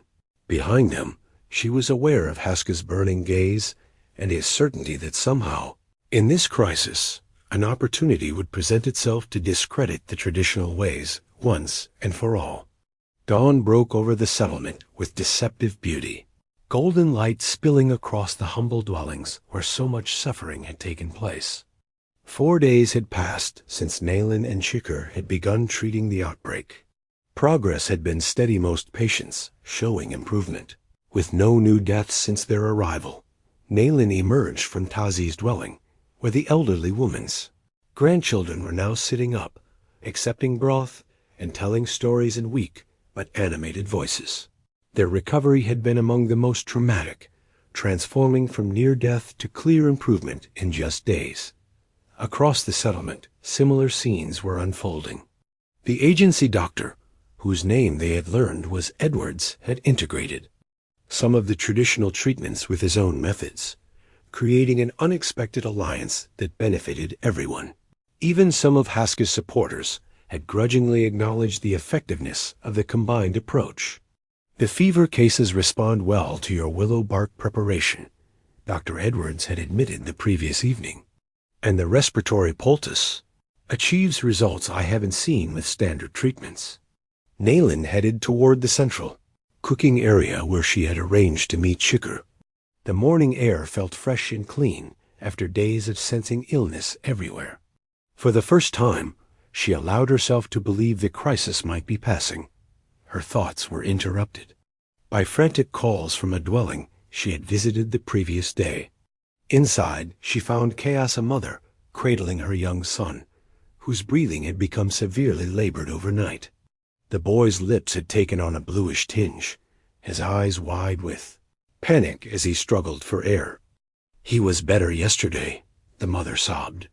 "The fever broke, his breathing eased. Then in the night, suddenly ... Nayland knelt beside them, her mind racing. This made no sense. The boy had been past the critical stage, well on his way to recovery. When she had left him, she placed her hand on his chest, sensing the renewed congestion in his lungs. "When did this change begin?" she asked urgently. "After taking the morning medicine," the mother replied.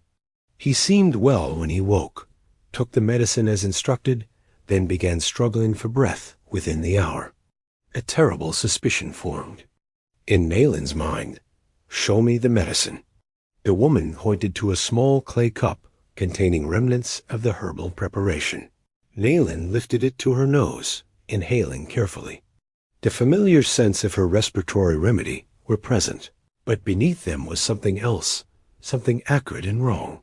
Before she could process this discovery, cries of distress erupted from nearby dwellings. Leaving instructions for the mother to give the boy only clean water, Nayland rushed outside to find similar scenes unfolding across the settlement. Patients who had been improving had suddenly taken dramatic turns for the worse.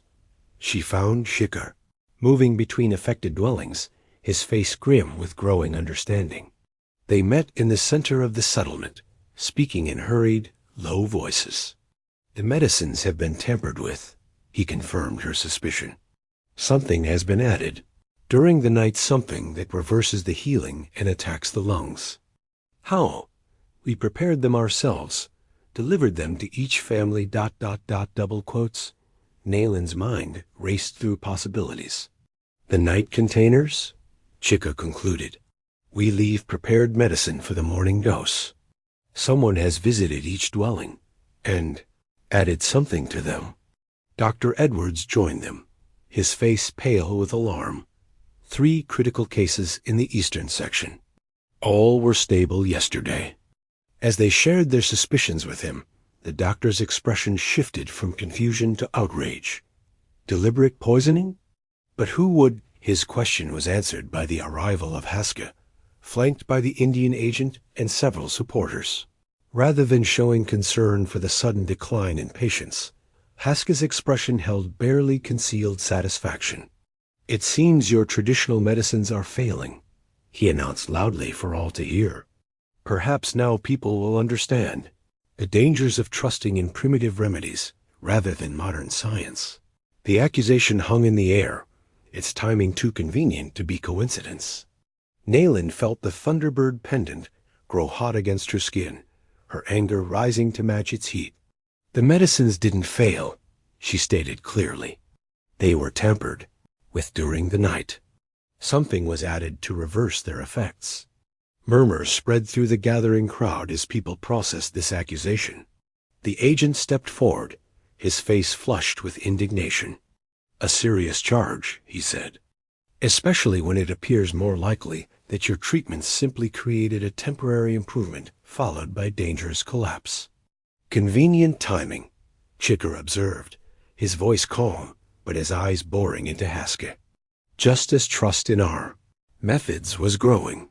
Haskell spread his hands in a gesture of innocence. "I have advocated for modern medicine, yes, but I would never harm my own people to make a point." "Yet you benefit most from this sudden failure," Nayland challenged.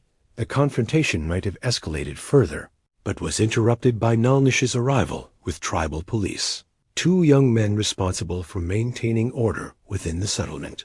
3 more children have collapsed, Nalnish reported grimly, all after taking morning medicine. "The council has convened emergency session and demands answers." "The answer is clear," the agent declared. "These traditional practices have proven dangerous. I am invoking federal authority to place both healers under restriction until this matter is resolved." Before Nayland could protest, the tribal police moved to flank her and Chico. Though reluctant, they followed the agent's orders, escorting them to an empty storage building near the agency office. "You will remain here while we investigate these unfortunate developments," the agent informed them, "for the safety of all concerned." As the door closed behind them, Nayland turned to Chicker in desperation. "People will die without proper treatment. Whatever was added to the medicines requires immediate counteraction." Chicker moved to the small window, gazing out at the settlement where panic was spreading. "Haskell has planned this well. He seeks to discredit not just us, but all traditional knowledge in one stroke. But to poison his own people, power has made men do worse," Chicker replied grimly. "He believes the new doctor will arrive soon with better medicines. A few deaths now might seem acceptable to him if they serve his larger purpose of modernization." Nayland clutched the Thunderbird pendant, its warmth her only comfort in the cool storage building. "What can we do from here?" Chicker closed his eyes, his expression shifting to deep concentration. "Distance is no barrier to certain forms of communication. I will attempt to reach someone who might help us." As he settled into a meditative state, Nayland realized with surprise that she could sense what he was doing, reaching out with his consciousness, seeking a receptive mind to carry a message. More surprising still, she found herself instinctively joining him in this effort, their energies combining to extend beyond the physical confines of their imprisonment. The ancient justice pipe passed from hand to hand around the council circle, its carved bowl glowing softly in the late afternoon light. 7 tribal elders sat in judgment, their faces grave beneath the weight of responsibility. Behind them gathered the entire settlement, silent with anticipation as the most serious tribal trial in a generation unfolded. 3 days had passed since the medicine tampering incident. 3 days of increasing tension as more patients worsened, though thankfully none had died. Dr. Edwards had worked tirelessly to stabilize the most critical cases using what he had learned from the traditional treatments.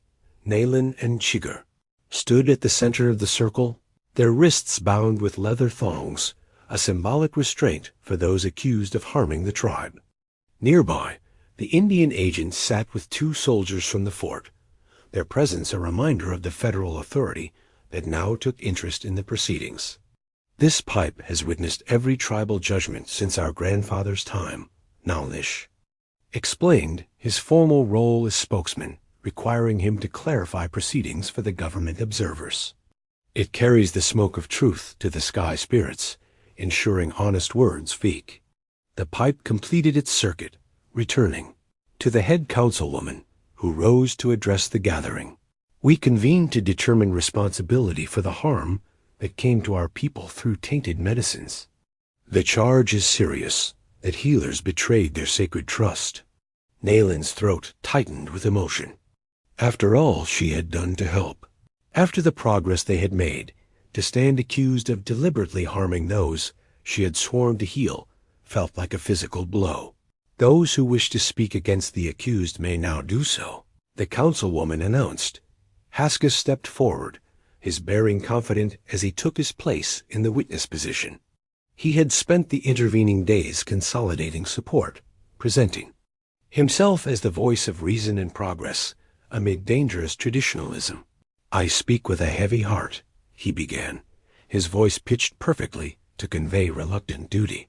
For many moons, I have warned that clinging to old ways brings danger. Medicine requires science, not superstition. What happened 3 days ago proves this truth. He gestured toward Naelin and Chiker. When their treatment seemed to work, I was willing to acknowledge temporary success. But we now see the dangerous reality improvement followed by collapse, as untested herbal mixtures revealed their true effects. Several family members of affected patients stepped forward to give testimony, describing how their loved ones had worsened after taking the morning medicines. Their pain was genuine, their confusion understandable. My daughter breathed easily for 2 days, one mother recounted tearfully. Then after her morning medicine, she could barely draw breath. Why would healing suddenly turn to harm, unless the medicine itself was flawed? Throughout these testimonies, Naelin maintained her composure, though inside she seethed with frustration. The tribal police had found no evidence of tampering, no suspicious persons seen entering dwellings during the night. Without proof, their accusations against Haske remained speculative. When all accusations had been presented, the councilwoman nodded to Chiker. You may now speak in your defense.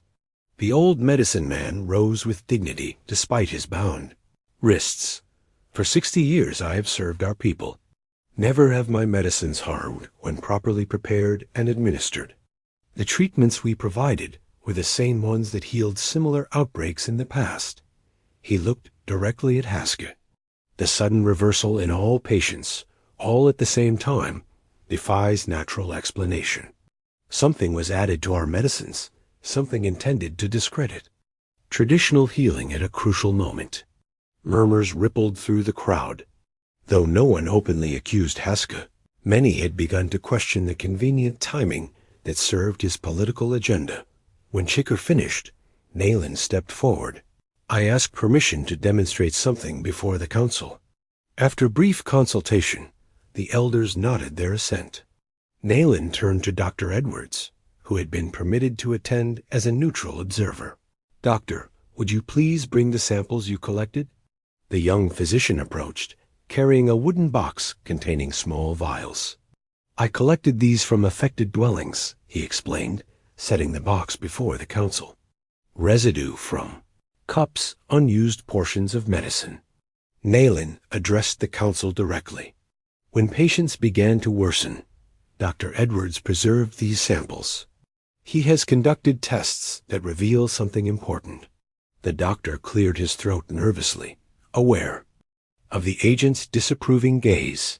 I found traces of a particular substance in all samples extract of ginsenweed, a powerful plant that, in small doses, can cause respiratory distress remarkably similar to the original illness. This revelation caused a stir among the council members. Ginsenweed was known to all as a dangerous plant, used only by the most skilled healers in very specific circumstances. Furthermore, the doctor continued, this substance was not uniformly mixed with the medicine, but appears to have been added after the original preparation. It sits above the settled herbal material in each sample. This proves tampering. Naelin stated firmly, but there is more. She gestured toward the entrance of the council grounds, where Taze approached slowly, supporting a trembling figure Akul, the young man who had first brought news of the outbreak to the canyon. "Speak.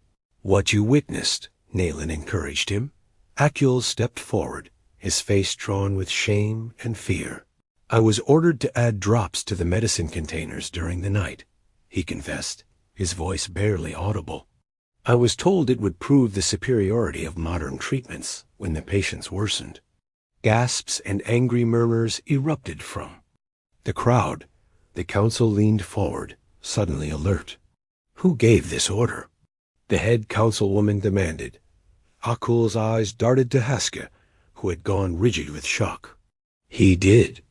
He said it would help our people in the long run, that a few days of suffering would convince everyone to abandon dangerous traditional ways." Haske lunged forward. "He lies. This is a desperate attempt." "I have proof," Akul interrupted, reaching into his shirt to withdraw a small glass bottle. "This contains what remains of the substance I was given." The same bottle that Haske handled. The tribal police took the bottle, examining it carefully before passing it to the council. One elder held it to the light, then passed it to Dr. Edwards. "The same substance," the doctor confirmed after careful examination. "Concentrated extract of jimsonweed."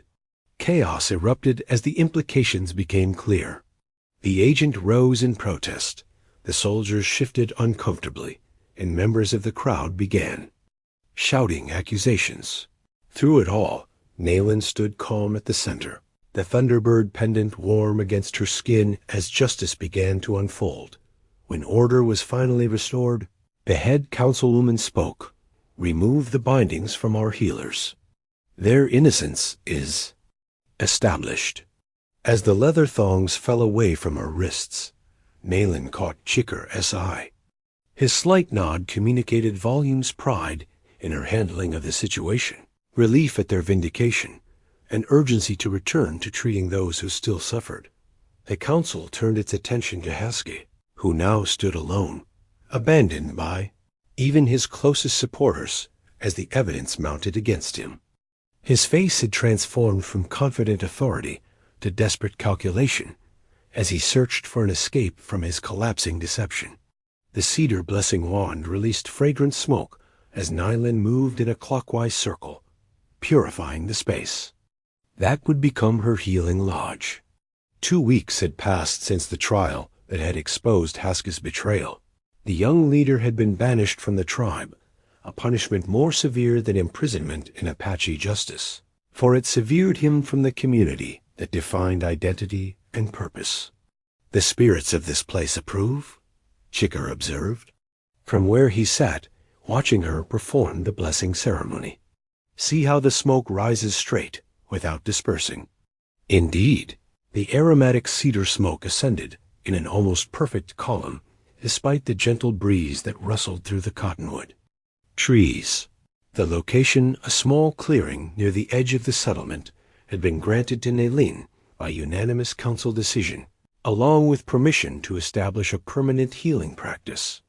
"It feels right," she agreed, completing the circle, returning to stand beside her teacher. The events of recent weeks had transformed her standing within the tribe. No longer was she the outcast surviving on the margins. Now people greeted her with respect, sought her counsel, brought small gifts of food and crafts to express gratitude for her role in combating both the illness and Haske's deception. More significantly, her relationship with Chicker had evolved. Though he remained her teacher in many ways, he increasingly treated her as an equal partner in healing work. The crisis had accelerated her development, pushing her to trust her abilities under the most challenging circumstances. "Will you return to the canyon?" she asked as they surveyed the area where her lodge would stand. Several tribal members had already volunteered to help with its construction, gathering poles and hides for the traditional structure. "The canyon remains my home," Chicker replied, "but I will visit often. Some knowledge can only be shared in the proper setting, away from distractions." Nayland nodded, understanding his need for the solitude and special energy of that hidden place. She had considered returning with him, continuing as before, but the tribe's need for accessible healing had become undeniable during the outbreak. Her new lodge would serve as a bridge between the isolated, traditional knowledge Chicker preserved and the daily needs of their people. Dr. Edwards asked if he might consult with me when he encounters unfamiliar conditions, she mentioned, still surprised by the physician's humility in seeking her input. The crisis had transformed him as well, opening his scientific mind to the validity of traditional approaches. A wise man, Chicker acknowledged. He recognizes that different paths to healing need not conflict. Their conversation was interrupted by the arrival of Lina, the council member whose leg ailment had first brought her to the canyon. She walked with only a slight limp now, her condition continuing to improve under Nyland's care. The council has reached a decision regarding your proposal, she announced, her expression revealing satisfaction with the outcome. We will establish formal training for young people in traditional medicine, with both of you as teachers. This represented a dramatic reversal of the tribe's recent direction. Under Haska's influence, traditional practices had been increasingly marginalized in favor of government-approved education. Now, with his disgrace, the pendulum had swung back toward preserving ancestral knowledge. The agent objects, of course. Lina continued with a hint of amusement. But his authority has been weakened by his support of Haska. The new military commander at the fort has proven more practical, he says. Healthy Indians require less government expense, and he cares little how that health is maintained. And the new agency doctor? Chicker inquired. Arrives next week, but Dr. Edwards has requested permanent assignment here. He speaks of creating a complementary approach that honors both medical traditions. Lina gestured toward the clearing. He has even suggested sharing space near your lodge for treating patients to facilitate cooperation. This news pleased Nayland more than she had expected. The young doctor had proven himself during the crisis, not only through his medical skills, but through his willingness to learn and adapt. His evidence had been crucial in exposing Haska's plot as Lina departed. Chicker and Nayland continued planning the healing lodge. They would incorporate both practical elements for treatment and symbolic features that connected to their traditions, a central fire pit representing the heart of healing, an eastern entrance to welcome the dawn's energy, storage areas for medicines arranged according to the 4 directions. There is something I have been meaning to discuss, Chicker said as they marked the lodge's perimeter with stones. Your training has progressed faster than I anticipated. The crisis revealed depths to your abilities that might otherwise have taken years to emerge. Nayland paused in her work, sensing the importance of his words. There are certain medicines. I have not shared sacred preparations, known only to those who have completed the full path of training. His weathered face grew solemn. I believe you are ready to learn them, though traditionally they would not be taught until after many more seasons. Are you certain? She asked, understanding the significance of this offer. Such knowledge represented the most closely guarded secrets of their healing tradition. The times require adaptation, he replied, and your gift is too strong to be held back by rigid adherence to traditional timing. He gestured toward the settlement, where children once again played freely, the outbreak finally contained. What you accomplished here proved your readiness. That evening, as Nayland sat alone by a small fire near her future lodge site, she reflected on the winding path that had led her to this moment. From desperate starvation to respected healer, from isolation to community, from student to near equal with her revered teacher, each step had seemed impossible until it was behind her. The Thunderbird pendant rested against her skin, its familiar warmth a comfort in the cooling evening air. Above, stars emerged in the darkening sky, the same stars her ancestors had used to navigate their world for countless generations. Her grandmother's blanket was gone forever, sold in that moment of desperate need. But something of its essence remained within her, the patterns and symbols that had unknowingly prepared her for this path, the connection to those who had carried medicine knowledge before her. As flames danced before her, Nayland began softly, humming one of the healing songs Shikar had taught her. Tomorrow would bring new challenges, new patience, new knowledge to master. But tonight, in this quiet moment between what had been and what would be, she allowed herself to simply exist in the present, a healer among her people, exactly where she was meant to be. The twin eagle feathers caught the golden light of sunset, one adorning Nayland's hair, the other secured in Shikar as silver-streaked braids. They stood facing each other at the center of the ceremonial grounds, surrounded by the entire tribe, gathered to witness an occasion not seen in living memory, the formal union of two medicine people, joining both their healing practices and their lives. 6 months had passed since the establishment of Nayland's healing lodge. Through autumn and into winter, her reputation had continued to grow. People traveled from neighboring bands to seek her treatments, especially for respiratory and women's ailments, where her gift showed particular strength. Meanwhile, Chikor had maintained his practice in the hidden canyon, focusing on the most complex cases and the training of 4 promising young apprentices who divided their time between both healers.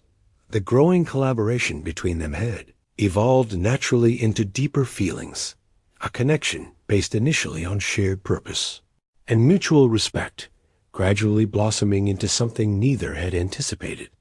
Their age difference, she at 24, he at 63, had caused some raised eyebrows, but the tribe had come to recognize the unique bond that transcended ordinary partnerships. "We gather to witness the joining of medicine paths," Nalnish announced, his ceremonial role giving weight to the proceedings. "When healing powers unite, our people grow stronger." The ritual had ancient roots, though few remembered its proper form. Kazai had been instrumental in recovering the traditional elements from stories passed down through generations. Now she stepped forward, carrying a woven basket containing symbolic items. "Earth," she said, presenting a small clay pot of soil from 4 sacred locations.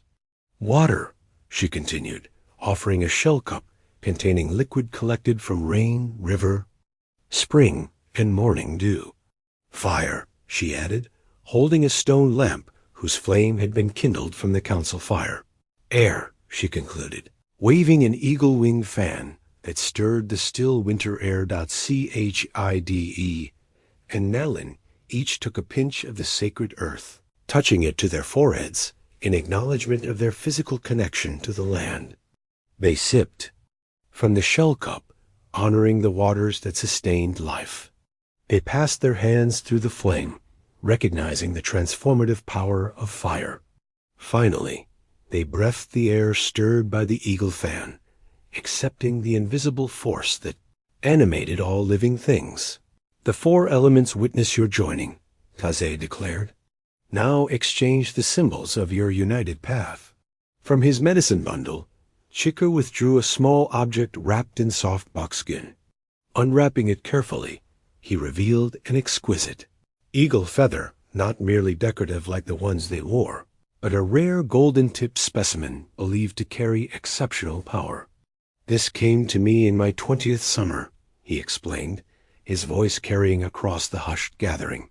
"An eagle landed before me during a vision quest, offered this feather, then spoke of a future partnership that would complete the medicine circle. I did not understand then, but carried it all these years, waiting." He presented the feather to Nayland with both hands, a gesture of profound respect. "Now I understand that the eagle spoke of you." Accepting the sacred gift, Nayland felt its energy pulse against her palms, alive with possibility, with connection to something greater than either of them individually.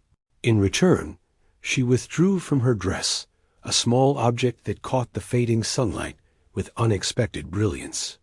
"This stone revealed itself to me at the spring near my healing lodge," she said.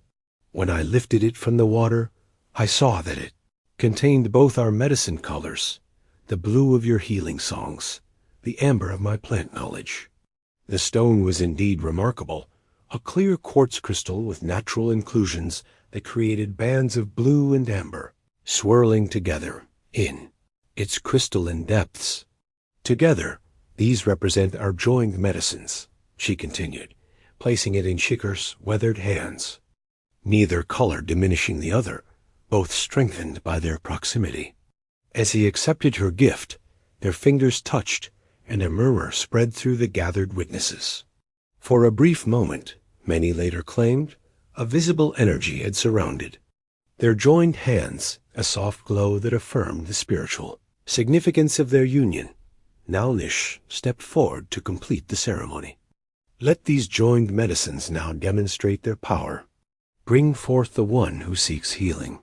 From the edge of the circle, Lena approached, supporting an elderly man whose twisted limbs and pained expression spoke of long suffering. This was Maka, a respected elder whose condition had defied both traditional treatments and the agency doctor's medications. For 3 years he had been unable to walk without assistance, his joints painfully deteriorating despite all interventions. We offer ourselves as one medicine. Shikhar and Nayland spoke together, each placing a hand on Maka's shoulders. What followed astonished even those who had come to respect their individual abilities.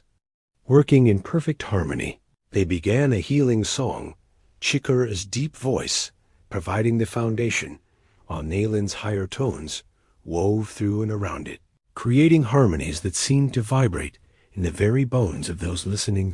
As they sang, their free hands moved in synchronized patterns above Maka's body, never touching him, yet clearly affecting something within. The elder's expression shifted gradually from pain to wonder, his breathing deepening, his rigid posture softening. When the song reached its conclusion, a profound silence fell over the gathering. Maka stood motionless for several heartbeats, then slowly, tentatively, released his grip on Lena's supporting arm. With visible caution, he took one step forward, then another, each movement more confident than the last. The pain recedes, he announced with awe, like shadows before the dawn. Though not completely healed, such severe conditions required ongoing treatment. The immediate improvement was undeniable. Maka walked a full circle around the ceremonial space unassisted, something he had been unable to do for years. The demonstration left no doubt about the amplified power created by their united medicines. As darkness settled over the ceremonial grounds, fires were lit to begin the celebration feast. The tribe honored the new partnership with gifts, songs, and expressions of gratitude for the healing presence that would continue to serve them. Even Dr. Edwards attended, his initial scientific skepticism long since transformed into genuine respect for the traditional practices. He now studied alongside his medical training. Later, as they walked together toward the dwelling they would now share, Nayland and Shikhar paused to gaze at the star-filled sky. The twin eagle feathers in their hair caught the moonlight, symbols of a partnership that bridged not only 2 lives, but 2 approaches to healing, one ancient, one evolving, both essential for the future of their people. The trading post door creaked open, admitting a shaft of bright spring sunlight. Nayland stepped inside, her eyes adjusting to the relative darkness after the brilliance of the afternoon. The familiar sense of leather, tobacco, coffee, and dried goods brought an unexpected wave of memory of standing in the same doorway a year earlier, desperate and starving, clutching her grandmother's blanket as her last possession. Now she moved with quiet confidence, her moccasined feet making little sound on the wooden floor. The trader looked up from his ledger, recognition widening his eyes as he took in her transformed appearance. No longer emaciated and ragged, Nayland wore a beautifully crafted dress adorned with symbols of her healing status. The thunderbird pendant gleamed at her throat, and a single eagle feather, the twin to the one Shikhar wore, was secured in her neatly braided hair. Well now, the trader said, setting aside his pencil. "Didn't expect to see you here today." Chicker entered behind her, carrying a leather satchel containing the medicines they had come to trade. In the year since their first encounter at this same post, they had established a new pattern of exchange, their specially prepared remedies for goods they couldn't produce themselves. "We bring the fever treatment you requested," Chicker said, placing several small packets on the counter, "and the salve for joint pain. The soldiers at the fort have been asking for more, I hear." The trader nodded, examining the carefully wrapped packages. "Can't keep it in stock. Even the post surgeon's been sending men to you." He gestured toward the back room. "I've set aside the items you usually take in trade." As Chicker followed the trader to inspect the goods, Nayland wandered the small store, her fingers trailing over bolts of cloth, bags of sugar, tools, and the sundry items that connected their isolated world to the larger one beyond. Her attention was caught by a familiar pattern on a high shelf. Woven blanket with designs remarkably similar to the one she had surrendered in her moment of greatest need. "Not the same one," the trader commented, noticing her interest as he returned. "That went to a cavalry officer's wife months ago, but similar work from the same region." Nayland nodded, not trusting herself to speak. She had long since accepted the loss of her grandmother's handiwork, understanding that the sacrifice had set her on the path that led to her current life. Still, the sight of those familiar patterns stirred complex emotions. Their trading completed, they stepped back into the sunlight. The settlement had grown in recent months, with new dwellings constructed as scattered band members returned to the security of the main community. The agency buildings had been expanded as well, though relations with government representatives remained cautiously respectful rather than truly cooperative. As they prepared to depart, movement near the hitching post caught Nayland's attention. A young Apache girl of perhaps 12 or 13 stood there, her thin frame and tattered clothing painfully familiar. She watched them with wary eyes, clutching a small bundle to her chest with the protective instinct of one who owned little and feared losing everything. "She's been there since morning," the trader commented from the doorway. "Won't come inside. Probably hungry, but too proud to ask for help." Nayland and Chicker exchanged a glance of perfect understanding. Without discussion, Nayland approached the girl while Chicker retrieved something from their supplies. "Are you hungry?" Nayland asked gently in their native tongue. The girl stiffened, clearly torn between desperate need and ingrained caution. "I can work," she replied finally. "I'm strong." "I believe you are," Nayland agreed. "What's your name?" "Nasha." The girl's eyes darted to Chicker as he approached, carrying a small package wrapped in clean cloth. "Food," he explained, offering it to her. "No work required. Everyone needs help sometimes." Nasha hesitated, then reached for the package with trembling fingers. The movement caused her bundle to shift, revealing the edge of a small woven blanket, clearly treasured, though worn thin with age and use. "Beautiful weaving," Nayland observed. "Family work?" The girl nodded. "My grandmother made it before the soldiers came. It's all I have from her." The words struck Nayland like a physical blow, a parallel to her own story, too precise to be coincidence. She glanced at Chicker, seeing in his eyes the same recognition, that something larger than chance had brought them to this moment. "Nasha," Nayland said carefully, "where is your family now?" "Gone. Fever took them last winter." The girl's voice was flat, emotion buried beneath survival's necessity. "I've been moving between camps, but food is scarce everywhere." As the girl ate hungrily from their package, Nayland and Chicker stepped aside for a brief, whispered consultation. When they returned, their decision had been made. "We have a healing lodge near the settlement," Nayland explained. "Always two. Much work for just 2 pairs of hands. We need someone to help with gathering plants, preparing simple medicines, tending the gardens." Hope and suspicion warred in Nasha's expression. Why would you choose me? Chicker smiled gently. The spirits have their reasons for bringing certain people together. Sometimes a circle must complete itself. You would have food? A place to sleep? The girl's practical concerns took precedence over spiritual mysteries. Yes, Aelin confirmed. And training, if you show interest and aptitude for healing work. They did not press when Nasha fell silent, considering their offer. Some decisions could not be rushed, as they both well knew.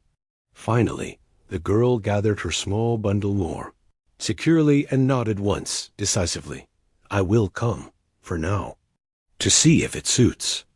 As they walked away from the trading post, the girl between them, Nayland felt the completion of a cycle that had begun in desperation and ended in purpose. The hungry, hopeless woman who had sold her last possession had been transformed through trust, teaching, and talent into someone with the power to extend the same lifeline to another. Ahead, the path led toward the settlement, and their healing lodge, beyond a structure that combined Chicker's traditional design with innovations Nayland had introduced, creating a space that honored the past while adapting to present needs.